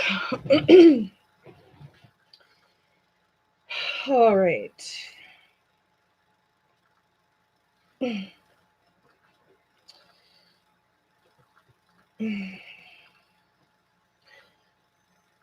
what I was talking about yesterday. I also believe she wouldn't want children in with health care.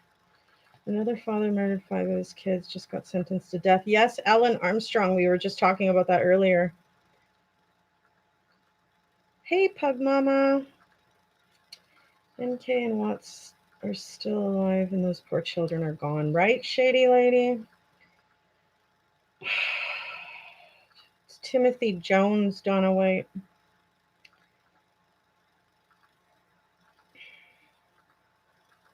Yeah.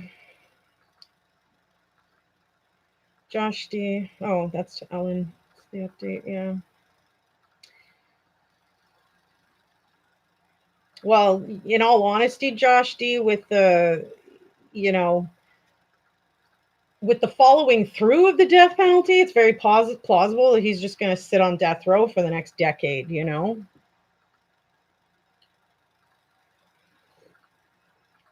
NK sounded so fake in the police interview, Georgie says. Where she says they're so little. I'm like, OMG. Like, I just can't. It makes me cringe because every single person who heard that thought, this doesn't sound authentic. This does not sound like she actually really cares that, 4 souls are wiped off the face of this planet. She was more concerned with covering up and deleting and, just bringing in her word of mouth, which was full of lies. QR codes, you can find QR codes on like all kinds of products now. You can literally just scan a product, you can scan the QR code and you can get to my channel.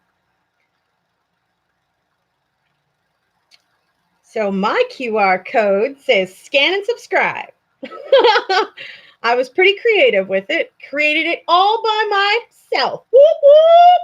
Me and technology are not that great. Everybody knows that. So it was an achievement. But no, I did that like last year, you guys. I was just, slowly distributing little bits by little bits. And when I went to different cities, I was putting some up myself and then just asking anybody who might be interested. And she was one of the people who said she'd be interested and passed me her address and everything.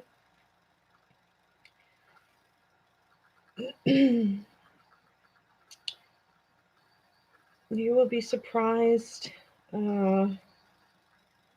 Decided love, sick mistress, colluding with her partner. Glad to see you, Pug Mama.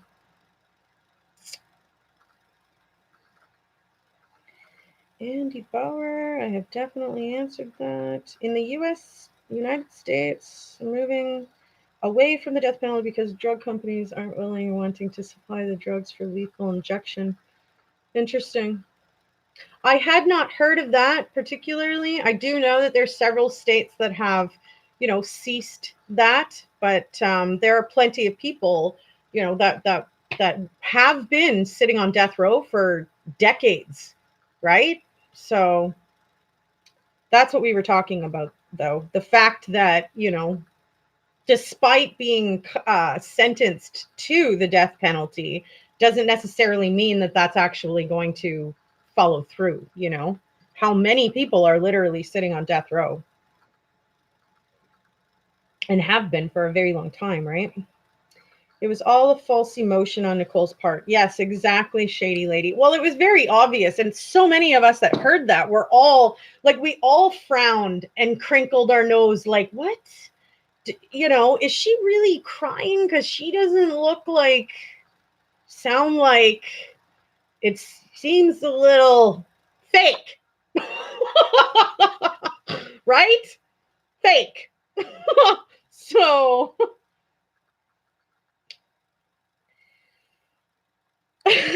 Gigi. That's true though. Like, for crying out loud. Jeez.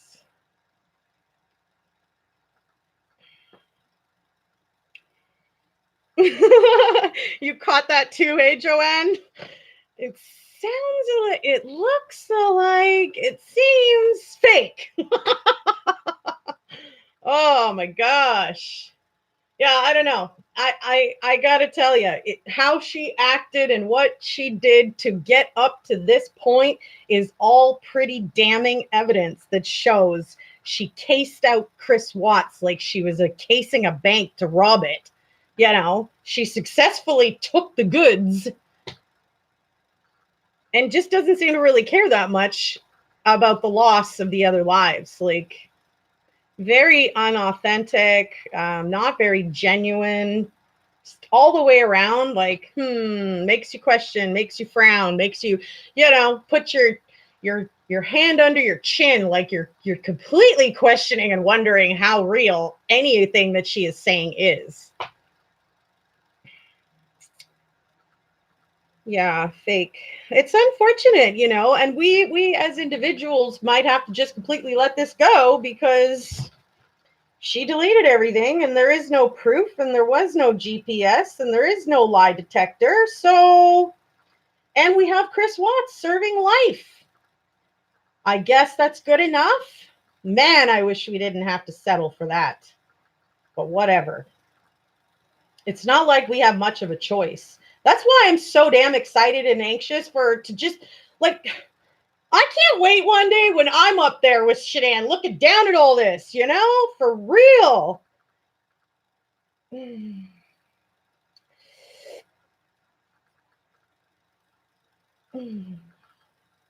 Yeah, her hairline is very far back. It's the same hairline as this girl in this photo here. You can see even the unevenness of the top of her forehead, and the unevenness right here in the other one. There's a lighter version. But definitely, I think that, she gave herself away by running around all over YouTube and getting on audios and going on live streams. And yeah, it was only a matter of time before somebody figured it out. Yes, Shanann will tell the whole truth and nothing but the truth. Lucky her, though, she doesn't have to be in pain. She doesn't have to worry. She doesn't have to cry. She doesn't have to feel unloved like what Chris was doing to her anymore.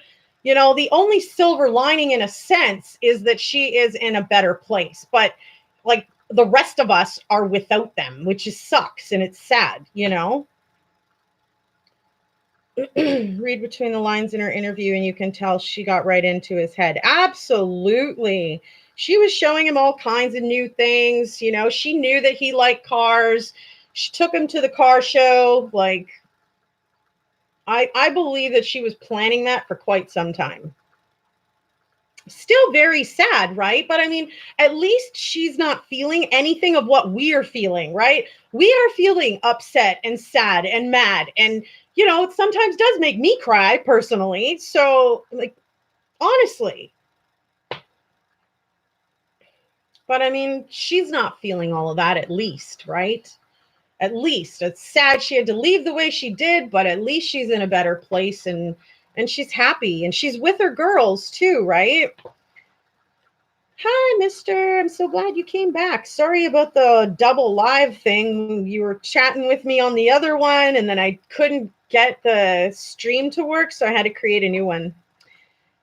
No conscience is probably correct, right? We figured that out when she told us that she was sitting at her desk and she noticed, pictures on Chris Watts' phone and asked who it was. And he had informed her right then and there, before they had ever gone out on any kind of anything or done anything. He informed her, I'm married. Those are my girls. And she just completely went ahead anyways. Like, that was a green light for her, A normal person would have seen a red light and just kept it cordial and kind because you're coworkers. Yeah, sorry about that, mister. She wanted to show Chris Watts the fun they could have if he wasn't with her and not with his wife. Yes, exactly. Well, she was basically just trying to be his dream woman. You know, everything that Shanann wasn't, she was going to be that. And you better believe that she probably did enough research to figure out, you know, even her account of the time that she entered into the Watts home, you know, what was her description? Everything seemed like it cost a lot of money.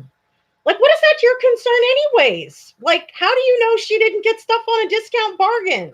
You know, I don't know. Like, so green light she saw, red light normal person would have saw, right?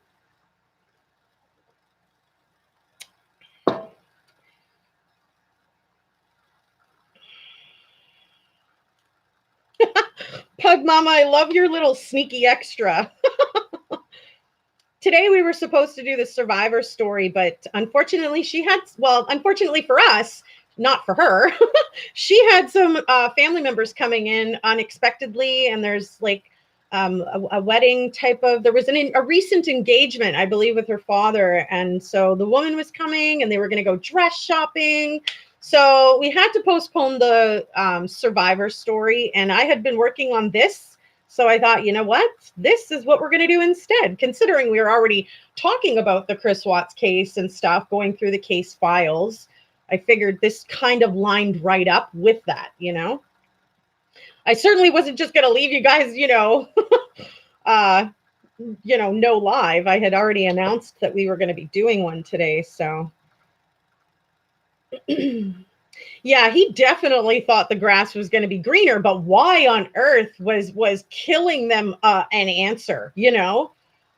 Like, I don't know. Sure doesn't take a lot of money to go camping and hiking and car shows and stuff. It really doesn't cost that much. So, I don't know.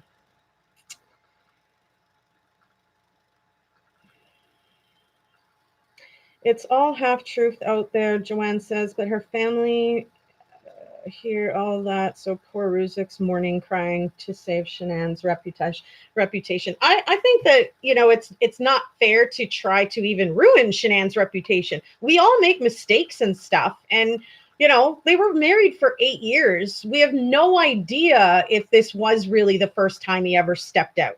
He says it was the first affair he's ever had, but I mean, we don't really know, right? So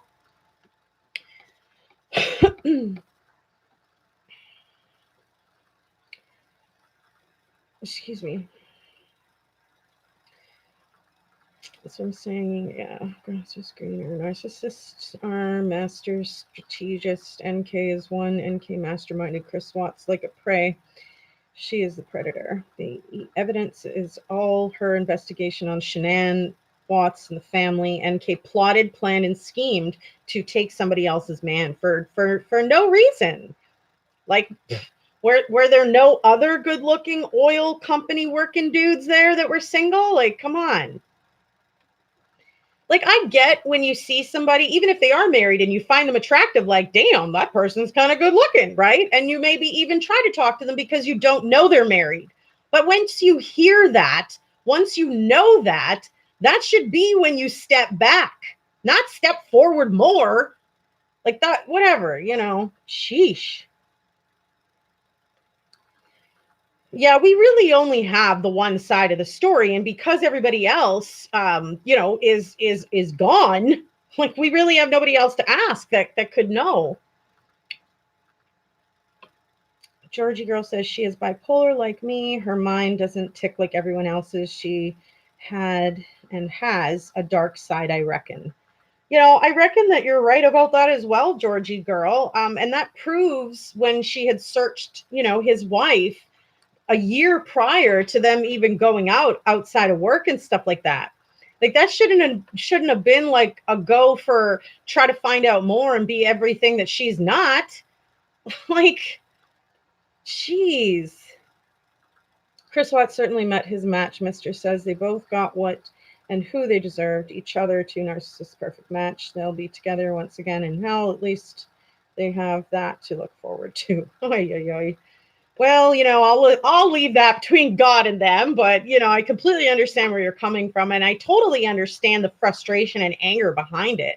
I mean, I know that there's a lot of married people on my channel, and we talk about this. You know, we have several times that it just is not okay, you know, to step in the middle of somebody's marriage, no matter how good looking they are, or how charming, or how whatever, how much money they have. You know what I mean? It just should be a no. I don't know. I like, if that's the only thing that she did do wrong, you guys, I've said before, like, whatever, leave it between her and God then. She's a sinner like the rest of us or whatever. But the fact that she, you know, we don't know if she planted the seed or if she helped him scheme the thoughts that he got to do what he did. We have no idea, right? Yeah, it is pretty simple. And I mean, you could still admire somebody who's married and good looking. It just means you don't touch. It's not yours. I have met several beautiful looking people that are married. You just don't jump into that. It's unethical, unmoral, immoral, immoral. Can't even talk properly. Sheesh. Wish they had gave her a lie detector test. Georgie says, I feel like they didn't ask enough of the right questions. Her father is more than likely the reason she got away with not being deeply questioned. It appears that way due to how the questioning went with one of the officers. He was calling the officer by his first name. He was directing the interview, basically telling the officer that he was leading his questions, kind of, trying to point towards, did you have any involvement? And he was just not having any of that. So if that is what happened and he did pay off and that is where this is all gone, like I said, we may never know. And we're going to have to leave it between those people and God. The one big judge that really matters. Yeah, the home wrecker backfired, no doubt, eh? She put the idea in his head, you think, Georgie? I certainly think that they schemed a little bit about this together or something. Like, I don't know. Shady Lady says, NK said to Watch she would give him a son. She did not know Shanann was pregnant. Well, she did find out because her and Chris actually had an argument. That was actually in one of the interviews, you guys, that Nicole and Chris had an argument when Shanann was found out to be pregnant. So she did know about it. And Chris was telling Nicole that he was really worried that she was, it was going to be over between them. She was going to be mad because, basically he was lying to her too. He wasn't sleeping in the basement every night all the time. He was sleeping, having sex with his wife and with his side piece, right? And then when it found out that Shanann was pregnant, she was posting that on social media and stuff, you guys. Like, she knew, and when they had a conversation about it, they fought about it. And that is 100% a fact.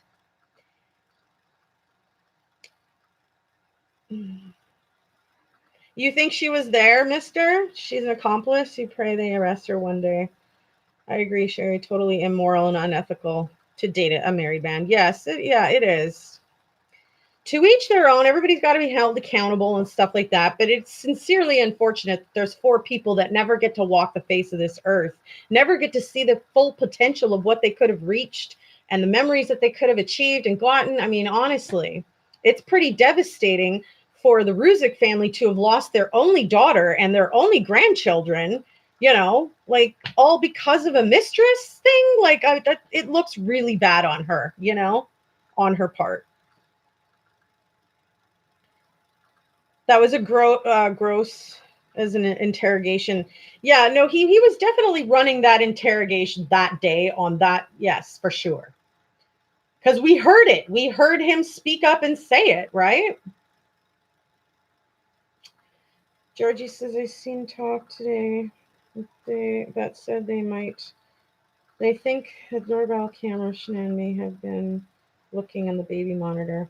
Yeah, I think that she was checking the baby monitor when she was coming home. I believe that it was kind of connecting to the house. She was probably too far out of range in her travels to be able to do such. And I mean, she was a doting mother. So you know, all of us as parents can imagine coming home from a trip late at night to just kind of peek in on right from your phone to make sure they're okay and breathing and sleeping well, you know, before she goes and crashes for a while. But we don't really know what happened when she exactly got home. We don't know if Chris kind of full on attacked her then, or if they got into an argument. Maybe he kind of admitted to having an affair with Nicole, and you know, Shanann just got pissed and told him like he was never going to see the girls, and you know, he lost it. We don't know. We don't know if there was, you know, they both went to bed and they had sex and then they woke up and they fought. We really don't know for a fact exactly what happened the moment she walked through that door. I think the only thing that could really prove that is the Vivint cameras, which we will never get a copy of. Sakes.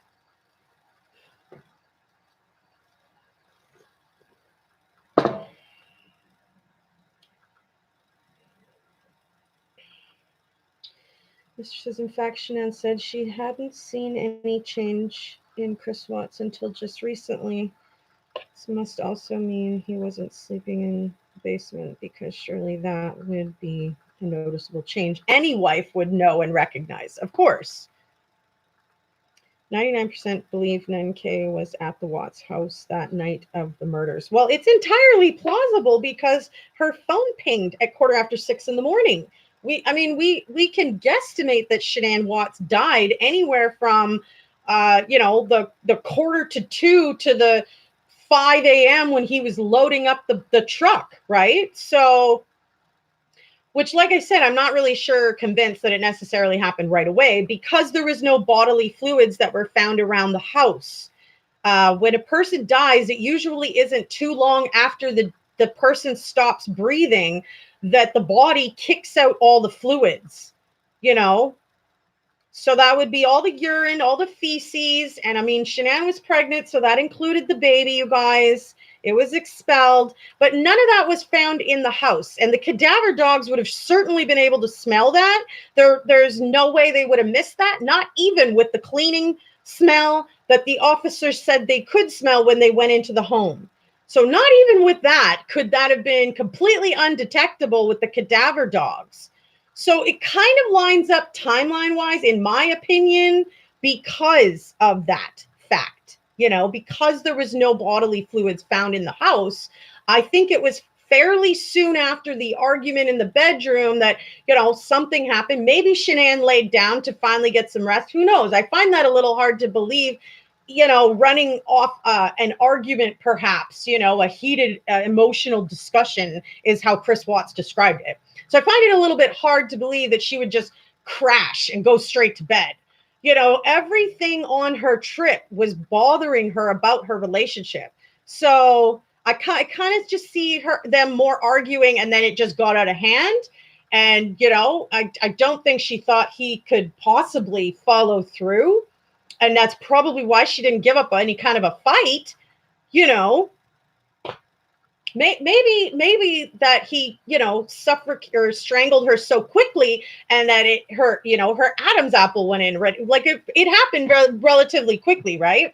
I mean, it takes anywhere, I think they statistically said, between a minute to 5 or something, or 4 minutes to strangle somebody, right?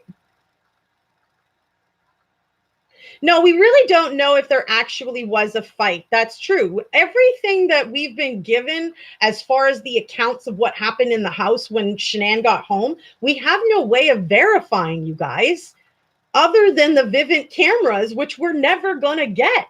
So really, like the only people that really know the whole truth and nothing but the truth is the police that have reviewed that exact camera footage. Because I mean, the sensors were going off all over the house at 4:30 in the morning. There was all kinds of movement that was logged, that was noted, right? Sherry, I think it's too late. The police, as a human, makes mistakes, so Nicole Kester won't be arrested. They missed something somewhere. Yeah, it's very, very possible, Joanne, that you are entirely correct on that. It's only Chris Watts' side of the story, and we all know how much he lied. He lied. He lied to his wife. He lied to his mistress. I mean, for crying out loud, we have no idea how much of what this guy said is actually true. But like I said, timeline wise, the fact that all those sensors were going off at 4:30 in the morning tells me that she was killed more towards the time of leaving the house, like in between 4:30 and 5, than than it was when she was first walking through the door at 1:46 a.m. or whatever that timeline was, right?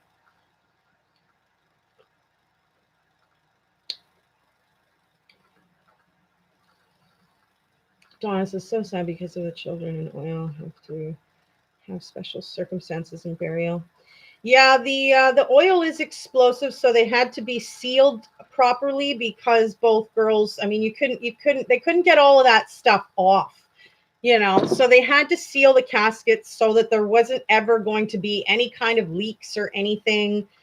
So it was specially sealed, which prevented the family from being able to fully even say goodbye. They got to say goodbye to a bunch of caskets kind of thing. They didn't even get to say a proper goodbye to their granddaughters because of what Chris and either these people did or didn't do, right?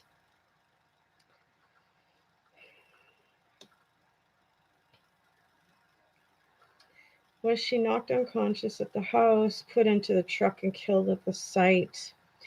No, because I don't know. It's possible, I guess, Shady Lady. Like I said, there's really no way to actually verify the exact details of what happened after she got home. Georgie says the fact he usually used gift cards to pay for stuff, but that weekend he used his cash card makes me think he did that because he wanted her to know to make it easier to bring it up. The it's over combo. Oh, I get it. Yeah, that's entirely possible, right? And I mean, he was getting those gift cards from work for, what was it, like good work behaviors and some kind of like incentive program that they had going on where that's what they paid them out with, was gift cards. Josh D says, in the MMA fights, chokeholds knocks them out within 5 to 10 seconds, right? Isn't that just the sleeper hold, though? Which I guess could have been what happened to Shanann. And, he of course, once she's unconscious, she's not able to fight back at all. So it's perhaps very plausible that he grabbed her into some kind of a chokehold and did, put her out and then killed her. And that's why she has no...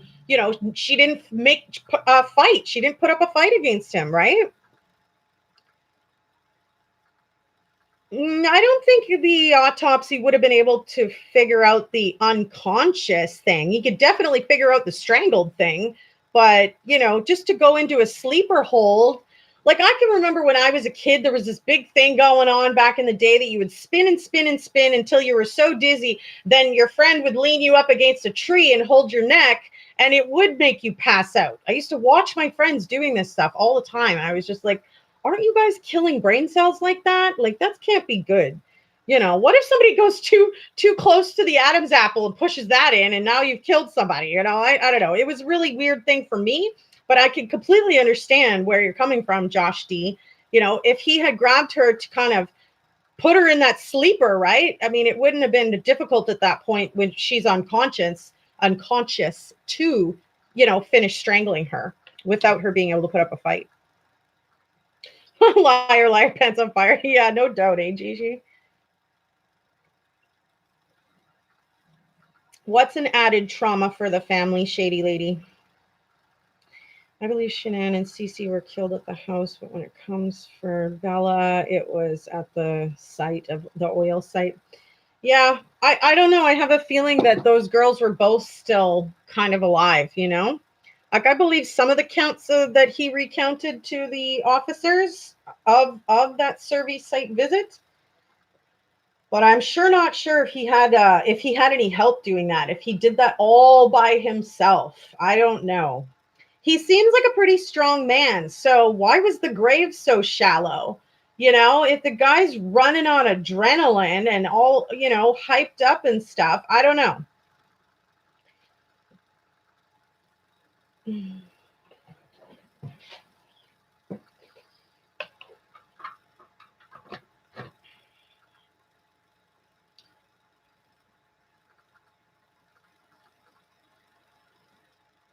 Yeah, you might be right, Donna. Can't be believed with any full truth. Yeah, no, he can't be believed with any full truth, but I believe there was some truth in what he was saying. And some things kind of line up. Like I said, you guys, scientifically, it's known, it's a fact that once somebody stops breathing and the blood is no longer pumping through your body, that all your bodily fluids expel from you. And that doesn't take hours. It doesn't take hours. So I think that it's more plausible in a sense that, he killed her, and within the half an hour he was disposing of her at that service site kind of thing, and that's where she had expelled the baby. Josh D says, right, and if you keep holding the choker sleep hold, cutting off the blood to the brain, a person will die. Okay, so maybe it was something that happened really quickly. Like, in all honesty, we can totally talk about it, forever kind of thing. I don't think we're ever really going to know, right? Wasn't Watts seen out in the garden around that time cooking for? Yeah, he was barbecuing on Sunday. He was barbecuing up like 4 chicken breasts too. Like, he had quite the meal. Now, I don't know if he was pre-planning his meal for the next day or something, or I don't know, right? Or if he was making dinner for Nicole Kessinger in the Watts home. I mean, the girls went to bed at like 6:30, 7 o'clock at night. So it's plausible again. And with, Nicole Kessinger's phone pinging at 6:15 the next day, did she spend the night? I don't know. Oh, not seeing the children before the burial would have definitely added trauma. I mean, you take away an individual's ability to say a proper goodbye with that. That's horrible. Like, I don't think that either one of them are smart enough to have thought that all the way through necessarily to plan something like that. But sheesh, the outcome of that is what makes that so horrid. The only grandchildren of the Rusicks family, and they couldn't even properly say goodbye. Like, that's horrible. Well, you definitely see some shadows of him picking up something, which kind of reinforces my belief on that the girls were put into the truck. I do believe there is some truth to what Chris was saying. I just don't believe that like the fact that he's got his details screwed up about the blanket and the smothering and the strangling and all of that stuff tells me that somebody else was involved. How do you screw up that tiny detail? And he's correcting the police officers to say, no, used a blanket. Well, I mean, motive was obviously money related and the affair, right? Which is usual motives. It's usually those things. He took the sheet out of his bedroom, but he washed Cece's bedroom sheets also. Yeah, I definitely don't think that the cadaver dogs would have missed any bodily fluids. And they picked up on the argument sort of in the bedroom. They picked up on the garage, but then they lost it. Like, it was gone. They couldn't go, it was gone. So that's what kind of makes me think, the only person that really died was Shanann that in the house. And like, the girls had to witness him carrying her and dragging her down the stairs because she was too heavy, dead weight for him to actually carry her. He dropped her. Oh my God. Like, that's just crazy. Oh, too much pain is right, Gigi. True crime grime finder. Yeah, the motive was pretty obvious. He wanted to change his life and be with somebody that he thought was better created for him. If he wasn't sure on marrying Shanann, well, he shouldn't have done that 8 years prior. That like 8 years into the marriage was not a time to be thinking about whether or not the grass was greener or whether or not he actually chose the right woman or whatever. You know, you want to change your mind, well, then you need to go to a lawyer to change your circumstances. Like, oh my gosh, killing the entire family should never be an option. Shady Lady says, I think Watts isn't very emotional for what he has done. Well, very, he seems to get choked up at the wrong times. Like, he's not really choked up about Shanann Watts. He's just thinking about her cooking and missing some things like that. But once you get onto the topic of the girls, he seems to not be able to really handle that very well. He starts to get a little bit choked up and emotional there, I noticed. And the fact that he's like questioning himself, like, could I have saved my girls? Like, I don't know. So much of this just doesn't seem to add up.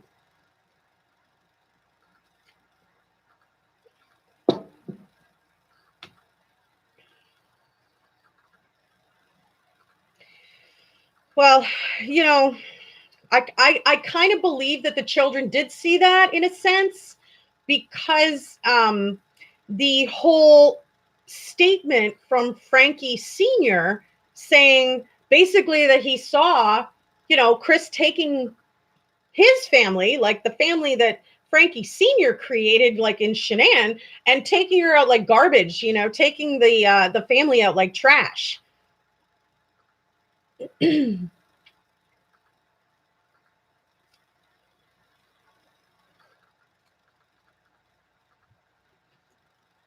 I definitely think there was more of the financial aspect of it too, Josh Deef, as far as motive goes, because he felt like he was drowning in debt. They hadn't paid the mortgage. They had expenses with the school and medications that were really atrocious. In all honesty. And I think that he really felt overwhelmed and really just didn't know how to handle that. And I think that all he saw the divorce as was more money that he didn't really even have. Let's not forget that the man already had to take a pay cut because Anadarko was minimizing their staff. And so it was either take a payout and have no job or take a pay cut and keep the job. And that's what Chris ended up doing, was going, he actually accepted more work for less pay just to have a job, kind of thing, which it was a good job, Anadarko, working for any oil company is going to be a good job. But I definitely think the motive was financial for sure. Didn't like how NK told the officer she wanted things wrapped up. Everything was about her anxiety and not about wanting justice for the Chris Watts family, for the Watts family at all, really. She was extremely concerned with when things were going to be released, when she had to kind of go into hiding, what she should be aware of, if she could have access to counseling, all of these, things that just seemed self-centered and selfish. It wasn't her concern for these girls and the concern for this man's wife. I mean, I don't know. Like, did she anticipate this outcome? Like, because she sure didn't seem very surprised about it,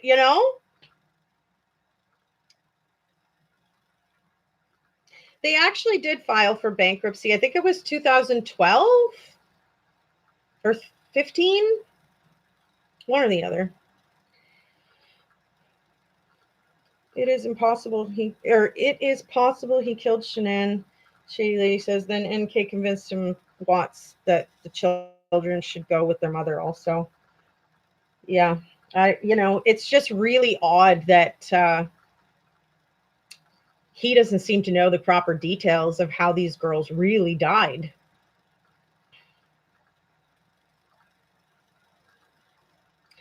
Yeah. Well, he asked, what are you doing to mommy? And Chris lied to Bella and said that mommy was sick, not feeling well, and they needed to go to a hospital. So he loads her up into the truck along with the girls, apparently, right?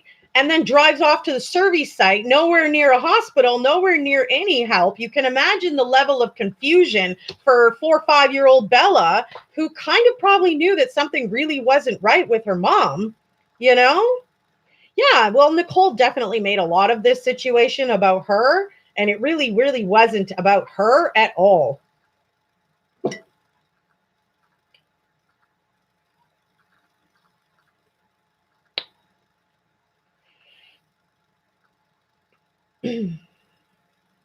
Yeah, people kill for money all the time. That's totally true.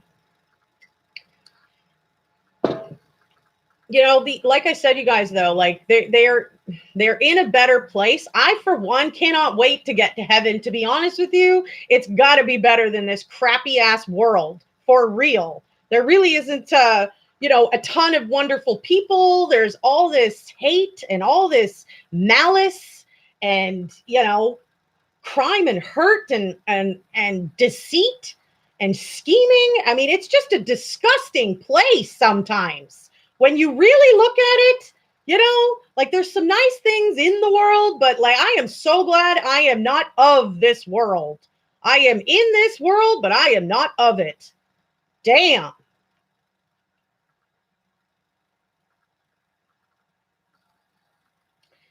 Watts wanted out. Donna says, and divorce was not an option. See, I don't understand that, though. Like, why would you, think this was a better option? But hey, if he was so concerned about his finances, well, then I guess this was a really good choice, right? The man has no mortgage to worry about, no financial debt, no more hospital bills. He gets 3 square meals a day, plus treats, with a gym and a library. He gets visitation, and he gets a quiet cot in his own cell. I mean, really, maybe he got what he really wanted out of the situation. Maybe he really just didn't want to deal with any of it. So he chose the jail would be better. I mean, it's just completely nuts. All of it. Shady lady, what do you mean? Did NK say she will contact a friend to sort it? Meaning the children. I don't understand your question. The world has gone crazy. I mean, this is not a great place. Heaven is going to be a great place. And I, for one, cannot wait to get there. I mean, at least I'll be able to watch over my children from up there. Jeez. Hashtag bitter sometimes. Moi.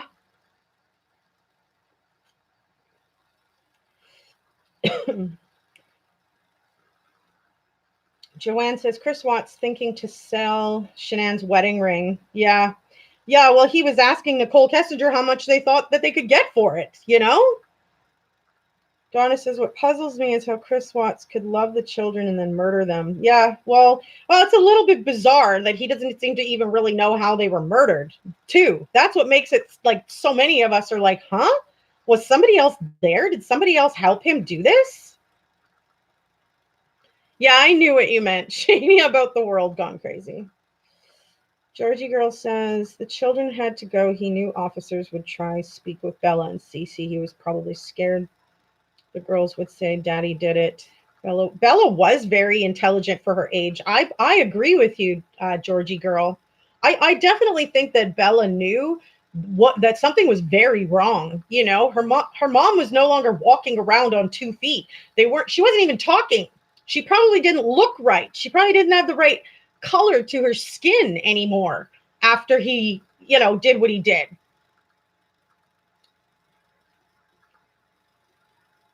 Yes, he did ask about what to do with Shanann's ring. That's what I just said.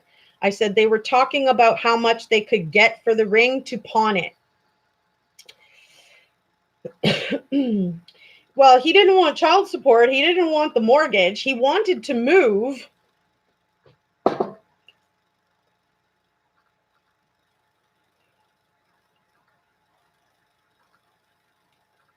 I definitely think that Bella knew something strange was going on, I think that she probably awoke to the arguing, right? And eventually came out of her room and saw what Chris was doing with Shanann's body, rolling her up in the sheet, trying to carry her downstairs, but she was too heavy, ended up dropping her. Like, oh, my Lanta. You don't think that he thought he'd get caught? Yeah, I bet you're probably right, Joanne. But I think he sure got what he wanted, you know? He doesn't have to worry about where his meals come from. He doesn't have to, worry about a mortgage or bills or child support or alimony or anything. Like, he almost freaking got,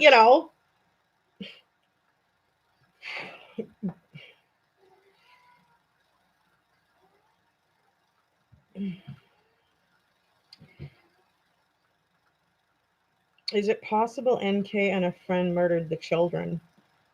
Well, I don't know if a friend would stay quiet this long. I mean, I don't know. Yes, he asked Nicole what to do with the ring. Another strange thing was him not picking up the police officer's calls. He spoke with NK before calling them back. Oh, I definitely think he was speaking with NK before calling back the officers. They must have got disconnected about like 7 times, right? Before he finally called in on his other phone saying that he was having difficulties with connection or something like that. Which doesn't seem right at all either, right? But most of what the guy said wasn't really truthful. So this has been an amazing discussion, you guys. We know a lot about this case, but I think there's so much that we're never going to know. And, we can continue going through the files and discussing it. But as far as getting any, justice and stuff, I don't know, Like I said, she may have successfully just gotten away with whatever the hell they did and talked about. But we'll have to leave that between her and God, I know, Joanne, it's absolutely heartbreaking that Bella, no, Daddy, no, just so sad. But like that's the part that confuses me is that like why was he saying that he kept using the blanket and stuff when there were no fibers found? Like his recount of all of this is a little bit off. So I definitely love hearing all of your thoughts. I love your opinions coming in. Whether you agree with me or not, that's okay, folks. You're allowed. And, I sincerely, thank you guys for joining. If you enjoyed the video today, give it a like. Throw up a like sign for me. And if you enjoyed the discussion, hit that subscribe button. We discuss tons of different cases here. So I'd love to have you all join. And, if you have friends and family that are interested in true crime stuff as well, feel free to share the link. I love you all for joining, and we'll definitely be back on Saturday at our regular time. So if you enjoy the live feeds where we do get to interact with each other, we do live shows every Tuesday and Saturday at 2 p.m. Central Daylight Savings Time. And I sincerely appreciate all of your support and all of the contact and communication that we do here together, guys. I think it's very informative, and I think that we all have good points of views. And having a difference of opinion also gives us different perspectives, right? So never a bad thing, in my opinion. Everybody's welcome. I thank you guys all for watching, and I hope that you guys all have a great rest of your day. And we will see you again soon for another true story with me, Sherry Wiens. I guess I will also tune in, folks, and show you my outfit of the day, but I'll do that on a different stream so as not to confuse things. Okay? Love you all, and we'll see you soon. I'll show you the outfit and makeup of the day. Okay? Bye for now.